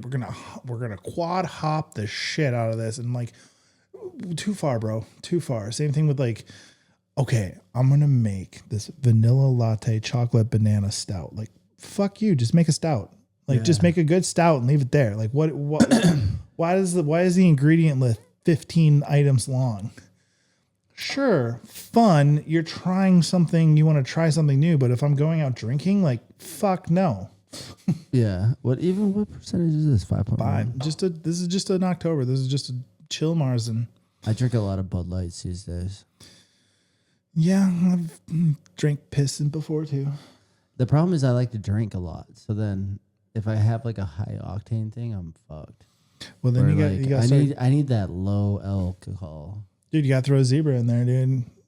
What's that? You throw an NA. So you drink a couple, and then like there's some good NAs out there, and just take an NA break. They're fine. They've come so far. You can get a good NA, and you're just like NAs are expensive. I mean, maybe, but like at the brewery, it's the same price as another beer. True. I mean, you're sitting there and you're like, this should be cheaper. Because I gotta be honest, I never go out to drink really. Yeah. I live in Eau Claire, Wisconsin. There's really not much that like where I'm like, oh, I feel like I'm missing out. Yeah, it's just like when you're out, you're just like, okay, like at the mountain. Like, yeah, I go out with like the girl or like John Robbie wants to go out or something. Yeah, well, I'll do it after work, right? We'll be there. We'll be boarding, working up at the mountain, and then everyone wants to get a couple of drinks, and that's the vibe. And you're like hanging out with everybody, and you're like, oh, I want to have one more, but I'm like, I gotta fucking drive back to Seattle, and I'm like, oh wait, I can just grab an athletic right now. Nice. I do like those athletics. Yeah, an athletic IPA. Today, but then I was like, what am I doing? Bryan Parish is in town. Yeah, well, you're welcome. Thank you. I think it's good to be out of the box sometimes. I feel gratitude that my job is flexible enough right now to let me just jump into this with you and have a fun day off instead of being working. Although I was working all day yesterday for them, so I feel like there's a trade-off. Yeah, that's how it works. Like, you know. And I'm excited to have you on the cast, dude. I think this is almost 40. We're maybe 2 more away from 40 episodes, so that's kind of exciting. I'm 2 away from 40. I'm almost 40, dude. Where should we go for my 40th, dude? Where would you rather go? Would you rather go to Harbor Island in the Bahamas, or would you rather go to Puerto Rico or Jamaica? I feel like all three of those are in basically the same place. They are. They're very different islands, though. Depends on a lot. I mean, I feel like Puerto Rico. Well, you don't know anything about Harbor Island, let's be honest. Yeah, no, and just like the Bahamas, like I'm just like, yeah, like Puerto Rico. I feel like there's like Jamaica would be a thing. I'm just not, you know me, I'm just not the weed guy. So like that. It's not even about the weed. I know we live where you can buy weed. I know. It's just about being on an island, dude. I come back. I want to be on the island with the boys, dude, before I die. I feel like 40 is a good time to get on the island with the boys. Yeah, I mean, I think that you've never done the island. No, I've never done the island. You've never been to an island like that. I've been to some islands. Like what? Not like tropical islands. Not tropical islands. Dude, we need a tropical island experience, and we can bring the podcast. I've been on them Northwest rainforest islands. Those are cold, dude. I want to do swimming at night and shit, dude.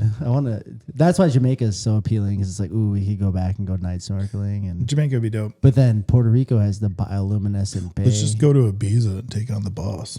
Ibiza is too expensive. Broke ass motherfucker. For real, it's too expensive. For me. No, dude. In a year, I think it's still too expensive for me, because then you're looking at like just $1,400 to get there. Yeah. No. And that's not. I don't even know if you can get to Ibiza for 14. You probably have to get to somewhere else and then take a flight to Ibiza. And then I'm not saying you can't do it. And you're spending 3 days in the air. I'm not saying you can't do it. It probably isn't too expensive. It's probably just as expensive as going to Jamaica, but yeah, but you can do Jamaica longer. I think it's cheaper. Just flights, everything. I think Jamaica. Yeah, I mean, it's just geographically, it's closer. Like, period. I've been to all three of those spots. So Harbor Island is you fly into like St. Thomas and then you take a smaller boat to like a tiny island called Harbor Island, and they only drive golf carts around the whole island. What? It's a tiny little island. And then they're famous for their pink sands. So there's so many conchs in the water. They call them conch fish. You know the conch shell? Like Yeah, it's not a shell? fish, bro. That's whatever the fuck it is. It's a conch. The beach is made out of like millions of years of crushed conch shells. So it's like pink sand. It's really cool. But very low key, very cheap. I don't know if it's that cheap. Do you know what? Be kind of expensive once. What nationality is it? Like, is it a Dutch island? Is it a? I don't know. Be interesting. Harbor Island might be Trinidad. It might be French. There's one my dad keeps trying to get me to go to. Bonaire is that sounds French. Yeah, well, it's an island north of Venezuela. Oh. And it is like the scuba mecca. So you like go and then like you go scuba the reefs, and it's like if you go to Bonaire. All I know is all three of these spots there will be snorkeling. Dude, get your scuba.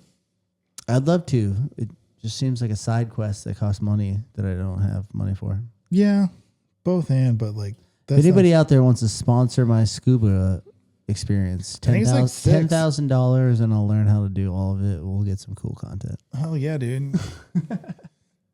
Because then you're like, my dad did it. He researched, like he used to, dude, talk about a G, dude. When he did marine biology at the University of Hawaii. He had a scuba license, whatever. And then your dad was a playboy, dude. I saw those photos. Did I ever show you the Nova Scotia video? Yeah, I think I did. Oh man, I think I did see that. My uncle Jimmy was into cinematography, so he's like a big producer in Green Bay for like local commercials and shit. Honestly, if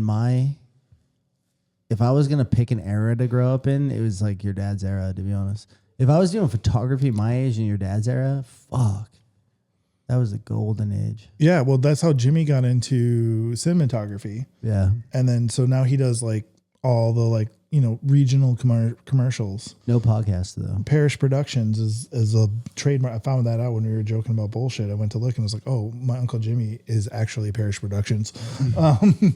But he was super big into that. And so they did this like road trip in the early 70s where they drove from Wisconsin out to Nova Scotia and back, and they like filmed it, and he like put the whole thing and edited, and my dad's fucking 23 in it, and just like it's cool to watch. Yeah, it's one of those DVDs that lives in the case, not in the flip book. It's like this. We should digitize it, dude. It's great. It's a fun one. Get it digitized. Save that shit. I got. What we got to digitize is I have photos of me running naked through a field. Not photos. Video. I have those. They're the 8mm, like tracks that were in the old cameras. How old am I in those videos? Probably if anybody watched them, they'd be arrested. 16? Hey, bro, you have pedophilia, dude. 16? What like Bryan filmed me when he was 40. I was only 12. Yep, that was me. I'm just kidding. We cut all this out. Get naked right now. Yo, dude, here's what you do. Get naked, run across the golf course, jump in the water. Dude, that sounds great. You ran across the thing, got butt ass naked, jumped in the golf course, and then we both stared at each other and up. What now? Jackass. I don't fucking know. That's a Jackass influence, dude. Yeah, dude. CKY, here we come. That was a real thing. We're going to be famous. Remember Haggard? Hell yeah. I tried to find that the other day. I used to have some great videos. I used to have that. I had it on hard DVD. Hell yeah, you probably stole it from Zoomies. Yep. Zoomies is out by you too. So get this. This is a crazy. So Jack, the guy who owns Bridges Bottle Shop. Yeah. So Jack and us, we're all the same age. Yeah. And Jack worked for corporate Zoomies. Basically, he came in at the corporate level the same time I started like phasing out. Yeah. And we have mutual friends through Zoomies that were just like, oh yeah, like I know, like what, like holy shit, like you know Megan, I know Megan, like holy shit, like small fucking world. Yeah. 20 years later, bullshitting about all this stuff, like John Seeley. Yeah. Like just all the connections. I guess this is the Patreon, but that man lost his mind. I haven't talked to him since I was 16. I think he's schizophrenic. Actually, I was It's kind of 16. an unfortunate event. No, that's sad. I think last time I saw him was when I was like 16 or 17. Yeah, he came over here one night with someone. Here? Yeah. Oh man, that's recent. That's cool. Yeah, like right when I moved in, when the garage was pumping before it was filled with garbage. I always like Seeley. He was a great guy. Yeah, no, he just couldn't. Dude, mental health's a thing. Yeah, he cracked his brain, dude. As a psychologist, mental health is a fucking thing, dog. Yeah, it's kind of sad, but Yeah, because it can go one of two ways. what do? You know, the problem around here is It's not what do you do. People that didn't leave here, man, they all do hard drugs because eventually you get bored and then you just like need to up the stimuli. Yeah, man. That's the thing that I've noticed around here. I've noticed a lot of like cool, or not even cool, just people that I see potential in that are like in their early 20s, but then they're doing really dumb things, and it's like it all boils down to like boredom and like not enough going on around here. Well, it's like that level up thing, right? Like you're like, oh, like I'm from the country. Like, I mean, we're small town America. It's super great. And then you're like, oh, I got to Eau Claire, the big city of Eau Claire. Like, hell yeah. And you're like, dude, this is a town. Yeah. Like, dude, like you don't understand. Like, you know, you gotta like go to Minneapolis for a little bit. You know, Seattle. Even Minneapolis is a fake city. It's like a giant. It's a city. It's a giant suburb. It's a fake city. Nah, it's a city. It's Nobody a city. even like. It's low. It's low. It's a fake city. It's a low on the totem pole, but it's city. I think if you depends on where you go, dog. Like if you're talking like, oh, I moved to Minnetonka, like fuck off. You went to Woodbury, like no. Like you went to Uptown in South Minneapolis, spent some time there. I used to live in Midtown. Yo, dog, that's city, dude. That's true city. But that's not what people say. They go to. I went to Bloomington, and I went to the Mall of America, and that was like that. That's not a fucking city. You didn't go to the city. Yeah. It's the same thing where it's like people come out and they're like, well, I was in Issaquah. And I'm like, you didn't go to Seattle. That's not Seattle. It's fucking Issaquah. Yeah. That's not, no, don't tell me, you know, even now, like I go on the other way, dude. Like I'm in Shoreline, like I'm borderline Edmonds, right? And it's like, yeah, like it's easy because I don't want to get out on a map and explain to everybody it's like Seattle. Okay. But I'm like, dude, I'm not in Seattle. Yeah. Like I lived in Seattle when I was like in Finney Ridge. Like I was in Seattle. Like Seattle is a different fucking vibe. You know, especially now. It's a real fucking city. You go to Shoreline. Fentanyl zombies. How's the tent cities going around your spot? It's interesting, man. They're better and worse. Like the thing is, they did this like tiny home movement. And the tiny home cities are doing what they're supposed to be doing. And they're like really like provide. The best way to say this is kind of. If you're going to build them tiny homes, why not just build them a home? Well, because it's supposed to be transitional housing. Yeah. You find and I'm using stereotypes to like make a point. Yeah. But like you find the single parent who had something and they're living out of their car. Mm-hmm. And you get them set up and you get them in a tiny home and then you give them stability for a little bit. They get their shit together and then they move into an apartment. Yeah. And like those places are doing really great. Then you go, the problem is fentanyl. So, but those are two different issues. So, yeah. Well, I believe that there probably are people that are just broken down on their luck and not completely addicted to drugs, but then it's undeniable that there's rampant drug, like just the drugs are killing the people out there. Well, there's two two issues and they coincide, but there are two issues. The housing crisis in Seattle is a thing. Yeah. The drug epidemic is a thing. And yes, but like, what are you trying to solve? When you're trying to solve with the tiny houses, you're trying to solve the housing issue. Yeah. No, And so the problem is that all of the drug epidemic people are trying to fill up the spots and not actually fucking cleaning up their lives. So that makes that place shitty. Then you go the other end where they put in a more stringent screening process, shall we say, and then they become more selective. And then I'm like, okay, well, if you're being super selective, you're kind of not really helping those that are like truly in need. And so like, yeah, if you get the right people in those tiny homes and what you're doing, super successful. If you open it up to everybody because you're being like, hey, I want to help everybody, then the wrong people are taking advantage of the system. And I don't have the right answer for it, but I'm just like, you're doing something. Sometimes it's working really well. Sometimes it's fucking a shit show, but whatever. I feel you. But they started doing that. So they started like really like the tent cities are way down. They got real bad. I go to Sounders games all the time, and I used to park on Utah Street, and a couple of years, Let's go Sounders. Dude, did you know the Sounders just beat Messi and the Barker boys, the Barker Cryberry boys? Let's go Sounders. It was great. I was there. It was awesome. I remember like blacking out at a Sounders game once. Yeah, well, I achieved so many life goals. I got to watch Lionel Messi in a competitive game. That's one of the sick. greatest ever. And I watched the Seattle local kids beat his fucking ass to the point that Sergio Busquets punched an 18-year-old, a 36-year-old veteran world player, one of the best there was, got so mad at Obed Vargas that he punched him. Luis Suarez spit on a staffer. Damn. Just fucking, they got their ass kicked 3-0. Wasn't even close. They just fucking bodied them.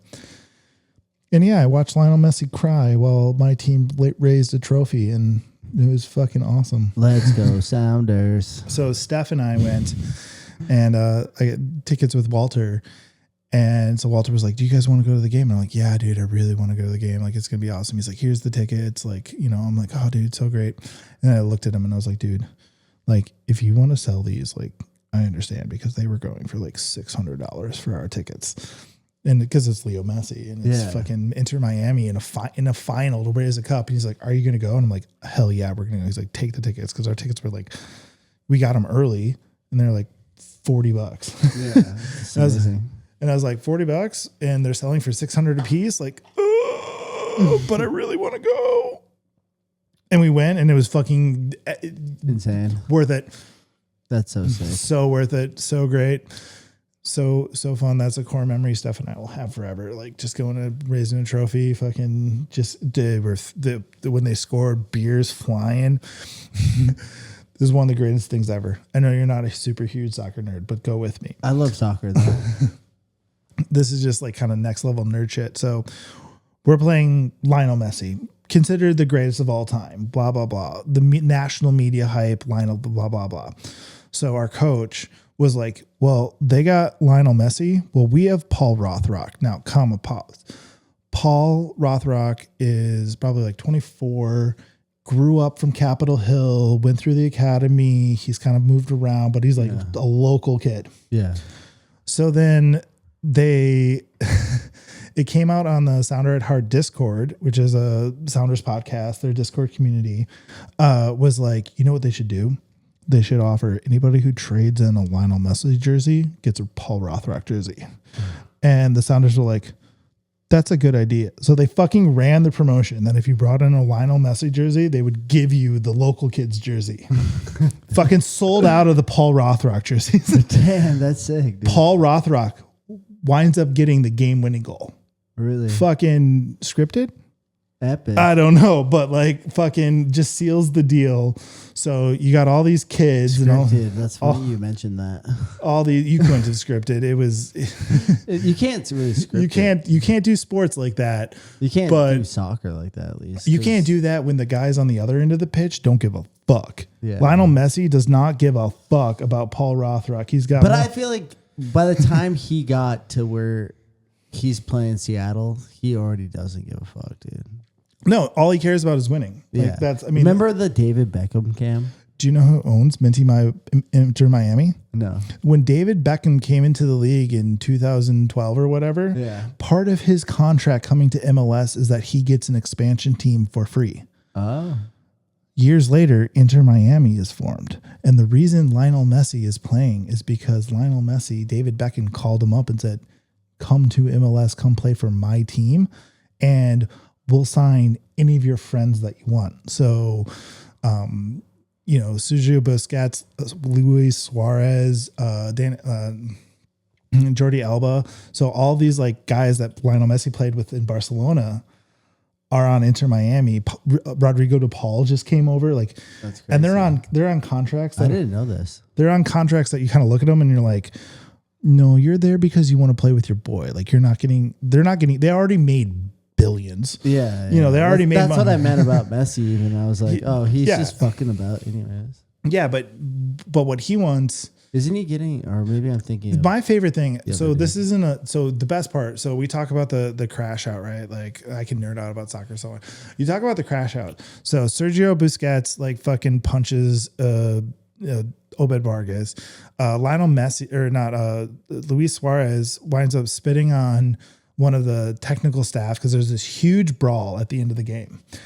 And you see this brawl, and then the camera zones out, and here's Lionel Messi, hands on hips, just like shaking his head at everybody. He goes over, he shakes hands with our coach, Brian Smetzer.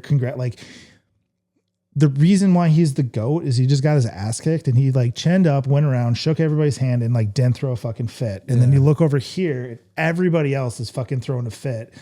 And you know who's not there throwing punches and being like is Messi. Like and so on the Messi's the man. he though. still is. Like, dude, he knows that like it's just a game. He's like, this is just one of so many. I've already proved myself. He's just like he's a very fierce competitor, but he's like when the whistle blows, like he's back to like a quiet go home to the family. Like, you know, what controversy have you heard Messi being in? Like none. Like he just like whatever. I still like. Is it Messi getting a divorce or Ronaldo? Maybe it's Ronaldo. Ronaldo. So Ronaldo like never married. He like didn't want to get married. He has like his like girlfriend of like a gazillion years. Like he's just like not married. I heard he's GAY, dude.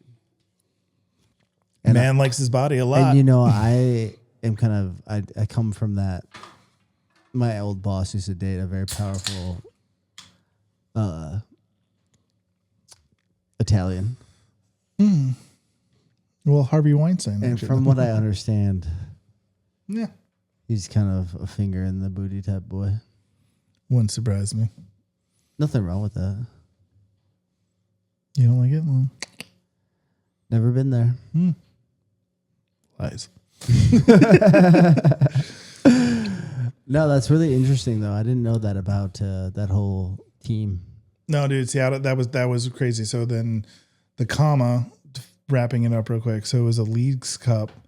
So basically, they're trying to manufacture parity between the MLS and Liga MX, which is the Mexican Soccer League. So this whole tournament we took all the playoff teams from the MLS and all the playoff teams from Liga MX, and they played in a tournament. So it's like international tournament.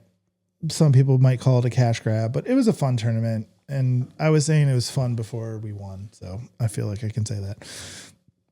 That's sick. But at the end of the day, it's trophy. It's a hardware. And then you get to a final, and on the other end of the bracket, Inter Miami, who has global, you know, they got Messi, they got Rodrigo de Paul, they got Sergio Busquets. Like these are massive names in the global soccer community. And then they come and they play a bunch of bunch of teens from Seattle get their ass kicked. That's how it works. So it's crazy how like you age out so quick, and then the younger kids are always so much fucking better. It's crazy. Well, we Because were even skateboarding nowadays, like watching kind of people my age try to hold on to it, and it's like, dude, just it's kind of over for you. Like these kids that are like fucking 8 years old, 9 years old, doing like 1080s in the fucking pipe and shit, dude. It's crazy. Jesus, it's craziness.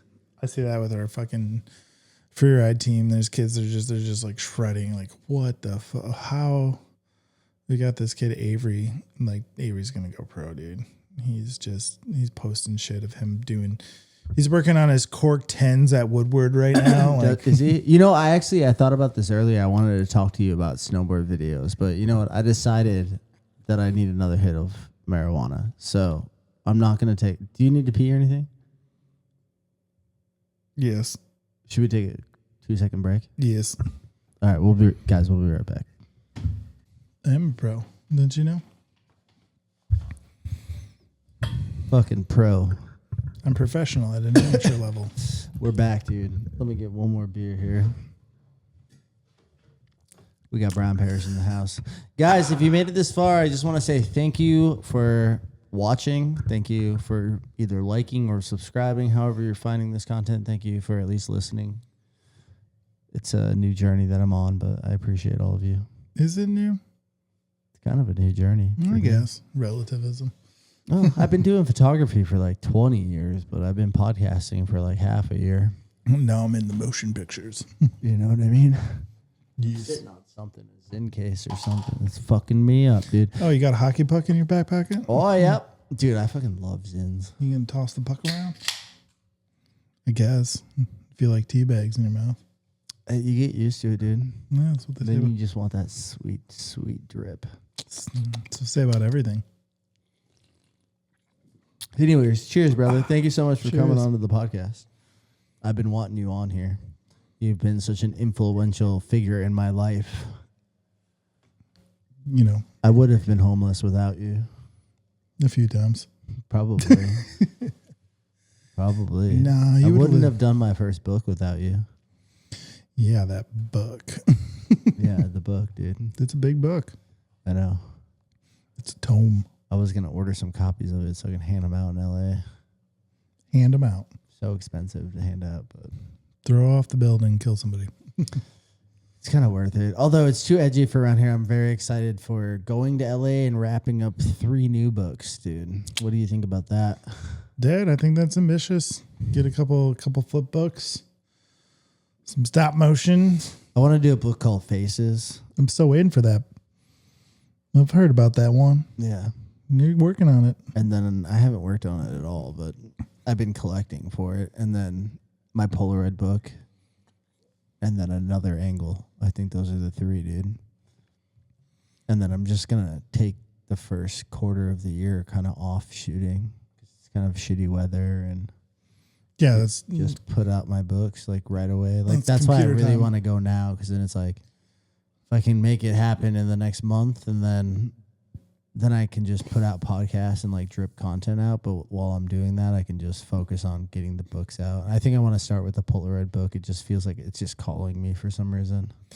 yeah. Polaroids are getting hot again right now. Yeah, they're cool, and I have such a large body of work that I've never put out anywhere.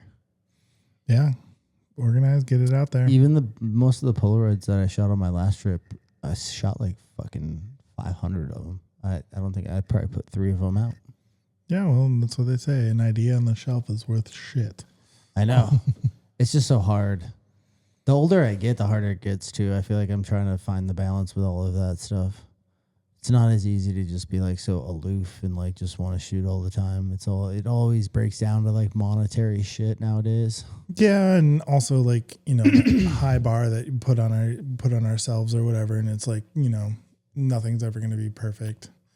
But you're like, if I do one more thing, if I tweak it one more time, if I do the one more thing, Yeah. wait, but The only thing I want to get perfect in 2026 is my fucking credit score. shit.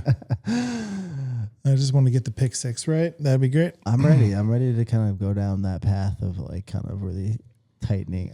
I think turning 40 is a big one where you're like, Oh, fuck. I am an adult. I do remember when my parents turned 40. I am fully an adult. Yeah. Holy shit. The last turning of the tides. I should have turned an adult when I was 30, but I delayed it by. It's hard when you grow up in cities where you don't have to grow up. Like, I feel like living in New York and LA, or London even, like those cities, there's so many people your age that are also like not having families, and it's all about their social lives, and they go to work, and obviously they're building, but there's a element of like Neverland in there where like if you stay in Brooklyn too long, you might just never grow up. Yeah. You don't have to. Yeah, you don't have to. You don't have to. And then it becomes, do you want to?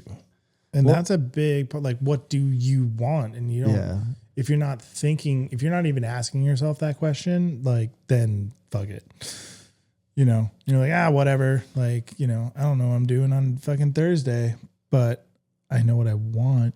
I know that, like, I got to get there, and like, okay, so then you take things a different, but if you're not even thinking about those next level questions, then time's going to be, you're going to blink, you're going to be turning 40, and you're like, oh, fuck. I know. I will say that I did a good job of not wasting that time. Like, my 20s and my 30s were pretty wild, but man, I feel like it's time to grow up. I'm ready to kind of step. I think just things change when you get to like 40. You start to look at things differently. Well, the waste is if you don't use it, right? Like if you're like, whatever, did this, did that, did the things, get the t-shirts, whatever. But if you just put them on a rack and you don't do them, you don't wear them, you don't use them, you don't grow from them, you don't do anything about them, then yeah, it's a fucking waste. But you could have the most shit show of a, you know, life, and shit could be crazy. But then you're like, hey, retrospectively looking back, I grew this way and I went this way. Then it's like, well, won't say it was great, but it wasn't worthless. It wasn't a waste. I had to go through here to get there. Totally. No, yeah, I don't take it for granted. I think about another book, The Rise and Fall of Visual Dirt. I still really want to write that book too. It's just finding the time. It's like, how do you balance all of the jobs and the creative work and the relationships? So what you do is you get a pitcher of water. No, for real though. That's what I struggle with now. I'm just like, okay, how do you figure it? Because time's going so fucking fast now. Yeah, it's crazy. I mean, I think about that when I do a lot of the organizational development stuff. Is just like, okay, like you're here, but what do you want to do, and where do you want to grow, and like how are you going to get there? What pieces are we going to put where are we going to put our energy? How are we going to be ready to pivot if this works or doesn't work? And what do you want to see at the end? And, you know, they kind of, I don't even remember the bullshit analogy, but, you know, you used to go to places to eat when you were younger, and they'd have the placemat and they'd have the fucking maze. And you'd be like, okay, there's some people that like start at the top and try to figure it. And then there's some people that are like, I want to start at the bottom and get to the finish and work my way out, escape the maze. And like, I don't know, for me, a lot of that's how like you solving problems is like, okay, well, my life is going to be starting at the front. I'm going to deal with my day to day and I'm going to work in, but internally in the head, I'm going to start at the end of the maze and start working backwards and be like, okay, well, here are the decisions that I have in place down the road. So as soon as I get those two lines to connect, I'm on the path. I know what I'm doing. Yeah. I know where I'm going. And there's a lot of people, a lot of our friends, a lot of people we talk to that are like, they don't even know where the fucking finish is. Totally. Well, the question is like with life, right? What is the finish? Because it's like you work your whole life to build up for all these things, and then it's like you don't get to take them with you. And that's where it breaks down to like relationships and love being like the most important thing. And like you can do those things without money. And like sometimes you get kind of wrapped up in the rat race, and it's like, how do you bring it all back to, you know? I mean, I would say without me having had my psychedelic experience with the dragon, God knows where I'd be today. Because I feel like that one pivotal point in my life kind of opened my eyes to kind of a lot of my destructive nature.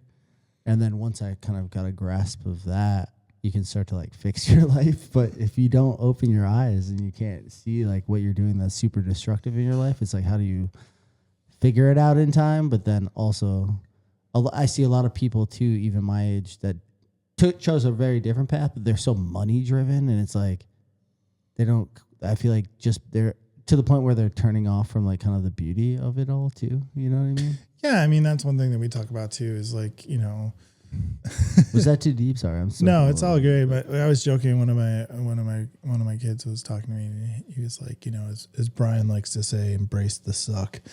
And it's just like, yeah, like, well, when we do a backpacking trip and we're doing 21 miles, like it's gonna suck. Like, but like that's literally what I'm signing up for. Like that's the part that when we're done, we're going to look back and all those fucking shitty things were the best parts of the trip. I remember I went canoeing with my dad, and we were doing some like class 3 rapids in the canoe. And, I've been doing rapids and canoeing, and I work outdoors for a living. But I'm with Pops, so guess who's going to be in the back of the canoe and being the steerer is going to be Dad. And so I'm in the front being like, what the are we doing? Like, where are we going? You want to shoot what? What's your line? Figuring. And, we spent that whole trip just like, I kind of made a joke that in the canoe, we have the spray guard over the top, but we were far enough apart that you couldn't hit somebody with the paddle. We're just out of paddle length. And I was like, this was a strategic decision. Like, you can't hit somebody with the paddle. And God, we spent, 3 hours on the Wolf just fucking yelling at each other. And it's one of our fondest memories. Like, we were like, you remember? And when we went through this shit and. Well, even that backpacking trip we did together. Sorry, guys, I've been drinking. I'm slurring with the my dads. words. I tell these people drinking on the podcast is not cute, but you just keep doing it. Cheers. Well, I can do it. I'm cute doing it. And you I'm not. I'm such a lightweight that it affects me before the podcast is over. Subject. Anyways, I remember when we did that backpacking trip, and I was such a pain in the ass, and I was such a little ego brat those days. But I look back on it, and I'm like, fuck, I do love that we did that. Yeah, dude. We climbed all the way up on Olympus. Yeah. That was fucking fire. That was the last time we had the dads together, man. We should try to do it again here before they croak. I give my dad a fucking hard time every single time. I was like, strangely, every day, my pack seemed to get heavier and his pack seemed to get lighter every fucking day. No, I think we should do some way more lax and do like a Sylvania trip where we're just chilling. There's straight chilling. There's different. We put it up on our website too. And I talk to these parents and we do these things. I was like, there are 2 different types of trips, right? There's a camping trip. There's a backpacking trip. When I do my backpacking trips, we are hiking. We are carrying our shit on our back. Like this is not luxury. This is going to really fucking cool places, but there's a lot of work involved. Or come to a camping trip where we go to a campsite. We set up camp. We have our base camp and it's way more chillaxed. It's just like, you have to differentiate what we're getting into. Yeah. And that was a learning experience from when we were doing it. If I was going to do that trip over though, I'd do it very differently. Oh yeah. Like, that the 2 parts, like I would cut it all out and I would just hunt for my food. I mean, you can get some trout up there, dude. That's what people do. There's ways that we could have done that trip way better. I mean, it was a 5-day, It was still worth it. It was still super we fun. climbed up Mount Olympus. I was eating mushrooms like the entire time. That was an epic trip. I remember having mushrooms most of the time. Yeah, dude, we got up to the fucking cathedral where we have those Douglas firs that are 3 times the length of this table. Yeah, the trees out there are and it's not like a tree. Like, you're not like, oh, look at that big fucker. No, you're like, every single one of them is like. That's the real woods. The woods. Like when you're out there, that is the woods, dude. That shit's crazy. I'm fucking on indoor on this shit. I don't think the problem is I don't think a lot of people experience that. I don't think no, because you have to hike 21 miles up a fucking mountain to get there, and people don't do that. Yeah, yeah. And then they're like, yeah, doing the switchback. We did a day of switchbacks. We did a day of hiking up fucking a mountain that we were gonna camp up there with fucking gear and tents and all this shit. And that shit sucked. The thing is, both of our parents are from the Boundary Waters in Sylvania, where it's like, oh, you put the shit in a canoe and we're living the lap of luxury because you don't carry that shit. Well, you get out there and you do a backpacking trip and you're like, what do I really need to survive? Yeah. Like I want to keep it as light. You talk about these ultralights and all these things. And it's like, dude, it adds up over miles. And you know, we were bringing very luxurious things. Like, and it's weird to say about it, but like, Yeah. you know, every beer you bring on that trip, like that's a fucking luxury. Like you could have done it. It would have sucked. It wouldn't have been as fun. A couple beers around the campfire are great, but like mushrooms and liquor. well, what we did is it was Al's been on the podcast. Al, your dad, my dad, you and me. So there's 5 of us and we were going on a 5-day trip. And so we all bought a bottle of liquor. And then every night we pulled out a bottle and then it was whatever somebody chose to bring that we would all sip around the That's campfire. also a mistake. Yeah, it was great. It was, I mean, it was both, but like there were things that we could have done better, but it was like very few people go up there. Very few people go that far in. It was a magical experience. That thing that, you know, going The problem, I think what it comes down to is time. If you're going to do it, you got to do it slow. both and. It's so hard on your body to do it fast. Yeah, I mean, you just got to be prepared. Like that was a big fucking trip. I was like, I want to do this. I'm going to make you guys do this. And I don't think anybody really understood what we were doing. No, we didn't. And I was like giggling in the background. I'm like, these motherfuckers, like, just wait. Like, they don't even know, but like, we're fucking doing this. And then we got out there and they're like, what the fuck are we doing? Wait, hold up. And I was like, I don't know. I sent you the topography. I sent you the thing. Like, yep, it's fucking up. We're climbing a mountain all day. We're climbing a mountain. And then when we get there, all day. It's going to be fucking awesome. All day. That shit was amazing, though. I'm glad we did it, dude. Yeah, I think we did. Probably did like 8,000 feet. Is there something, you know what I'd love to do with you is Peru. I've heard crazy things about Peru. Peru would be great. Ian Klossner was out there with when he was doing the Peace Corps. And maybe we cancel the Bahamas? We go to Peru for my 40th. Peru would be cool. Argentina would be cool. I want tropical beaches. And See, though. there's that to me. That's the difference. And you got to understand, there will be no one there, dude. No. But like, it'll be so great. But like extrapolating. Not if I went party to vibes, but like private vibes. It'll right, be like private vibes. But going back to what we were talking about, Peru, that's a backpacking trip. I would love to go. It doesn't have to be. No, it does. But I'm just saying, like, I would rather do a backpacking trip. I'd rather go to Patagonia, and like that would be fucking gnarly. Patagonia is the opposite direction. No, it's farther south. It's the south coast of Argentina. Yeah, that's the fucking bottom of South America. Right, but it's fucking amazing. But that's not a go set up shop chill. That's like the difference between here and California. But I was like, when you're like, you know, like, oh, you know, doing the Jamaica. I'm thinking Machu Picchu. That's a hike, but not really. I mean, you take the train. You can not hike to Machu Picchu. Yeah, I mean that's. But you could hike the hike. There is the hike. That goes back to embrace the suck, right? Like so, like. Yeah. You know, I'm a sycophant for that. Where I'm like, I love the hike up. I love that type of. I'd rather spend every ounce of energy with like a guide going through like Cusco, talking about the ancient sites and shit. Oh no, that's dope. That's just a different trip, which is fine. That's fine. Yeah. I'm just saying, like, that's the differentiation. Where it's like, I don't think I'm a backpacker. What trip are you going for? Like, if like I'm the look around, like, oh, look at this tree, look at these, like, look at this Nate, like. For the birthday party, I think it should be younger, not younger. I think it should be check IDs at the door. I think it should be hot, like warmer. Like I would think I want to do something tropical, even though it's like. Yeah. But then, our dads aren't dead yet, and they both have money. So I feel like if we got organized and we're like, no, let's do Peru this and do something, then I don't think they can be backpacking like that. Well, did I tell you my pack got heavier every day? That was what? I've been 7 years there. ago. I've already done it. I've been to Cusco. I've been no, as that close would be to Machu Picchu as you can get until you go to Machu Picchu. That'd be cool.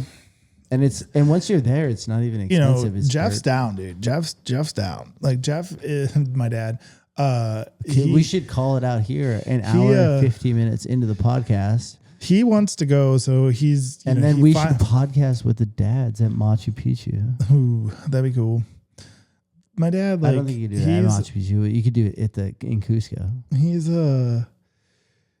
You He's an adventurer, dude. Yeah, he wants to go on these adventures all the time, and he calls me. He's like, "All right," I was telling you about Bon Air. He's like, "All right, Brian, I got you. Like, let's go to Bon Air. We're gonna go Bon Air for like a week and a half." And I'm like, I run a summer camp. Like, if I'm not there, like this doesn't happen. Like, I can't just take. Like, you're retired and you want to do this stuff, but like I am still in the growing fountain. Like, I can't just take a fucking week and a half off. Like I said, that comes back to like the.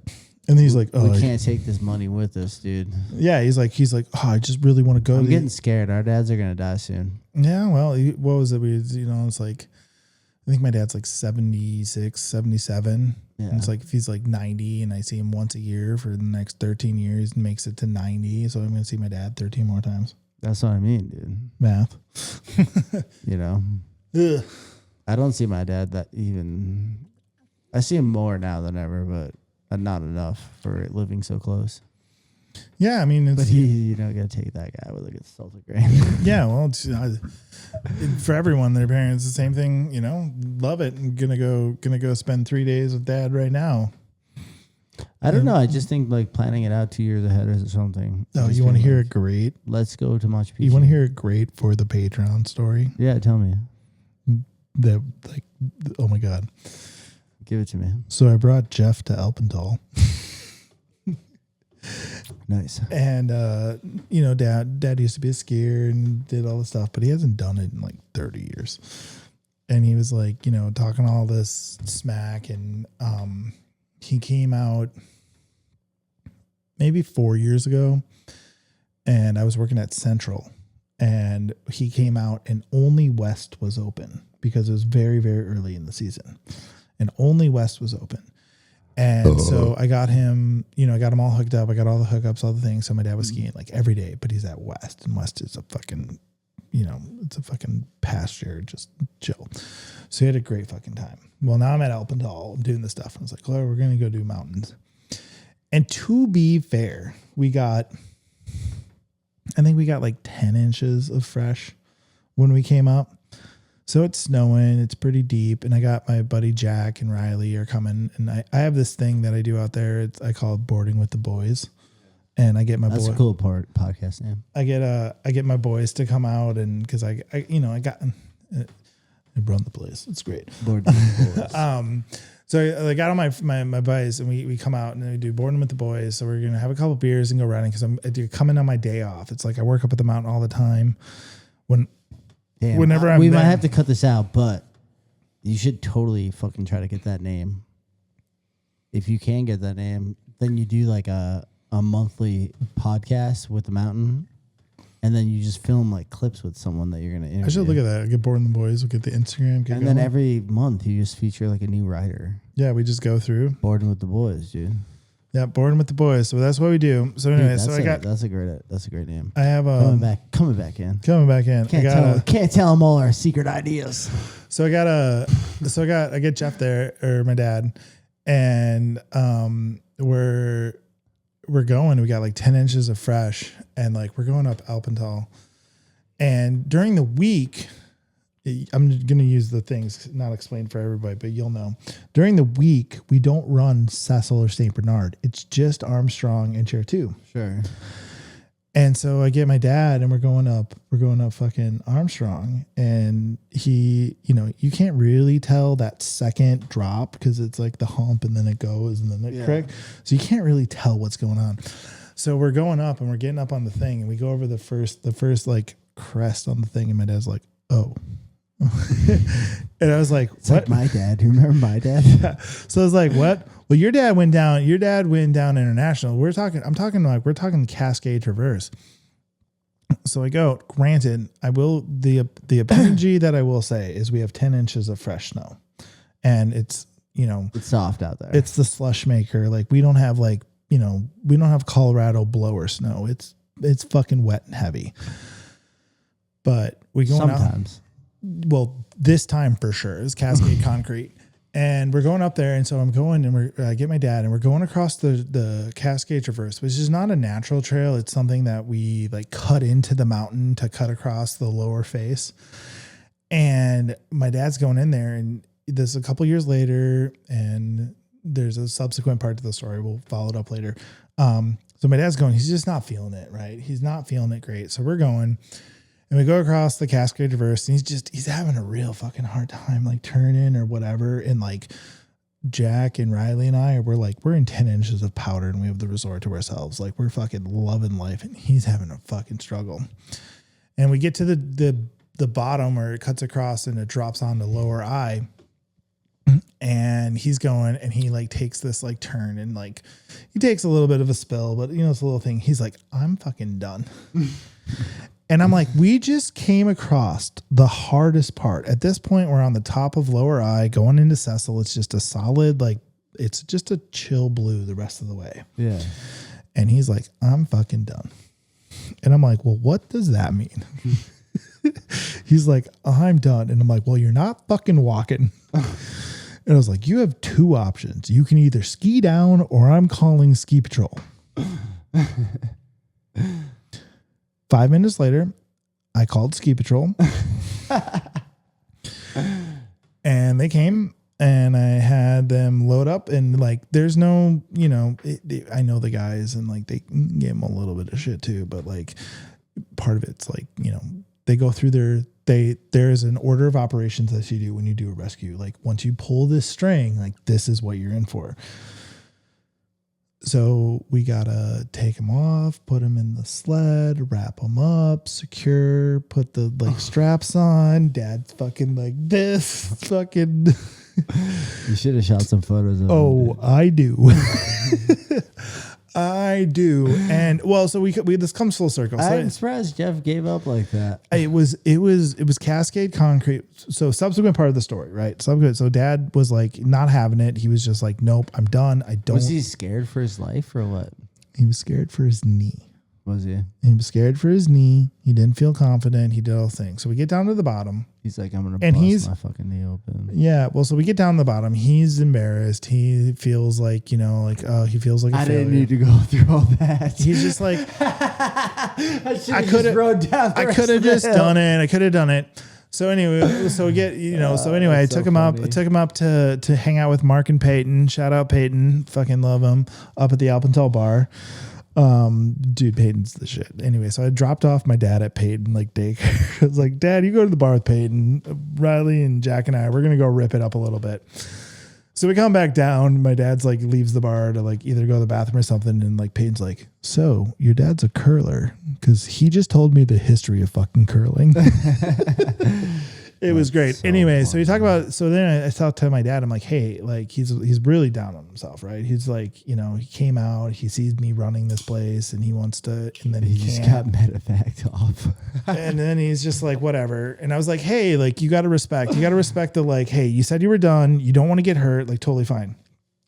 Like I can get down on that. Well, then he starts talking about like, well, I've been feeling this thing in my knee and, you know, he's a curler and he's been curling for 50 goddamn years doing all this stuff. So he's going in, he's like, it's been kind of bugging me a little bit. So he goes in, basically he goes home and he goes like, he goes and looks at his knee and like his knee is like fucked. So he just had knee replacement surgery. So I was like, hey, you knew your limit.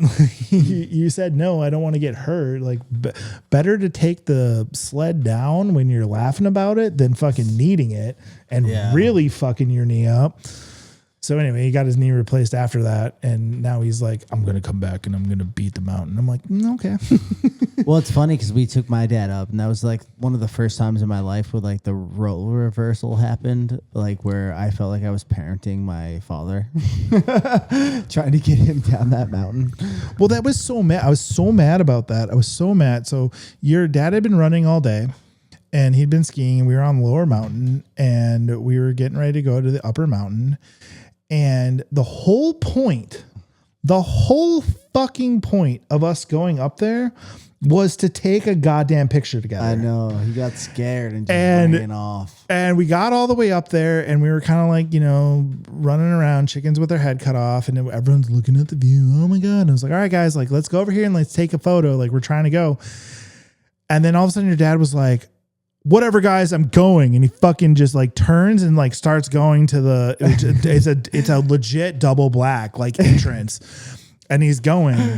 And I was like, oh shit. And then you were like, I gotta go, Dad. And so then Al and I are sitting there, and Al and I have wonderful pictures together. I bet you do. That's great. We took some great pictures.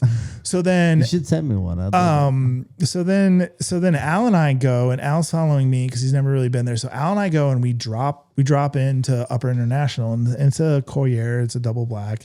So we go on, and we're just like fucking going. And as we're going, we just like look on the corner, and here's Doc, that Max's dad, like curled up on the side. Max is like 5 feet below him, parked, like coaching him, and we're in like Mach 5 mode. Like we're not going. So we rip down the face, and then we park in the little, like, you know, we park on the knoll, and we turn around, and we're just watching. And we see Max and Max up there. And then we proceeded to watch you for like the next like 35 fucking minutes. Just like, I had to coach my dad. He was having a panic attack. I mean, I will say that he's not like a super strong. He's a strong cross country skier, but he's not a super strong downhill skier. And that's And not I a think joke. It wasn't a joke, but also for some reason that day it was just a bluebird day, and you could see the whole view. And I think that was just psyching him out. Yeah, I mean, it was like, I mean, you're on the top, and it's fucking down. It's a real ass mountain. It's not down for a little bit. It's fucking down. It's, if you make a major mistake, you're gonna have a lot. You're gonna either die or you're gonna be really, really hurt. Yeah, or you just slide the whole way and you'll be fine. Yeah, you're not gonna run into a tree there. You're just gonna go in, but it's not know. gonna be fun. You never know. Yeah, no, for sure. But like, yeah, it was just. But it was one of the first times in my life where I was like, damn, I'm really real reversing on my dad, just calming him down and giving come on, you got this. We're almost out of this. Yep, we're just getting there, just slow and steady. No, totally. It's just like, oh, it's so you're just like, what do I do? And then it's just like, no, I'm telling you right now. It's a crazy moment. Well, brother, we got to descend that mountain this year. And I want to cheers you and thank you. Yo, dude, I do it every day. I want to thank you for being on the podcast, dude. We're 2 hours in. Pussy shit. We made it, dude. Yeah, well. I think we should do another one before you leave, dude. Yeah, dude. Let's get the hooligans. Yeah, we need to get the broadcast. The problem is they're all just so fucking loud. That's all right. It's a lot of fun usually. I know for the returning viewer, they're gonna sit back and they're gonna be like, these two, we're just sitting back watching the fucking circus. It's like, oh, these guys. Guys, I love you. Thank you. Like and subscribe. Bryan, tell the people where they can find you. In the woods. Tell them where they can donate money. Let's see. So we got wildadventurecamp.com. That's our summer camp, getting kids outside, teaching them life skills. We're not a soccer camp. We're not a chess camp. We're not a science camp. We're a life skills camp. That's what I like to say. Let's go. Yeah. So we do that. EC Maverick on the Instagrams. You'll find him. Yeah, dude. There, dude. I need to start taking more. I used to take a ton of photos. Not just too fucking many. Dude. Cheers, dude. Cheers, mate. I love you. Oh, I love you too. I mean that. I don't. My favorite podcast so far. Guys, thank you. I love you. Bye. Bye. Nirvana means in Sanskrit, blow out. That is, exhale the breath.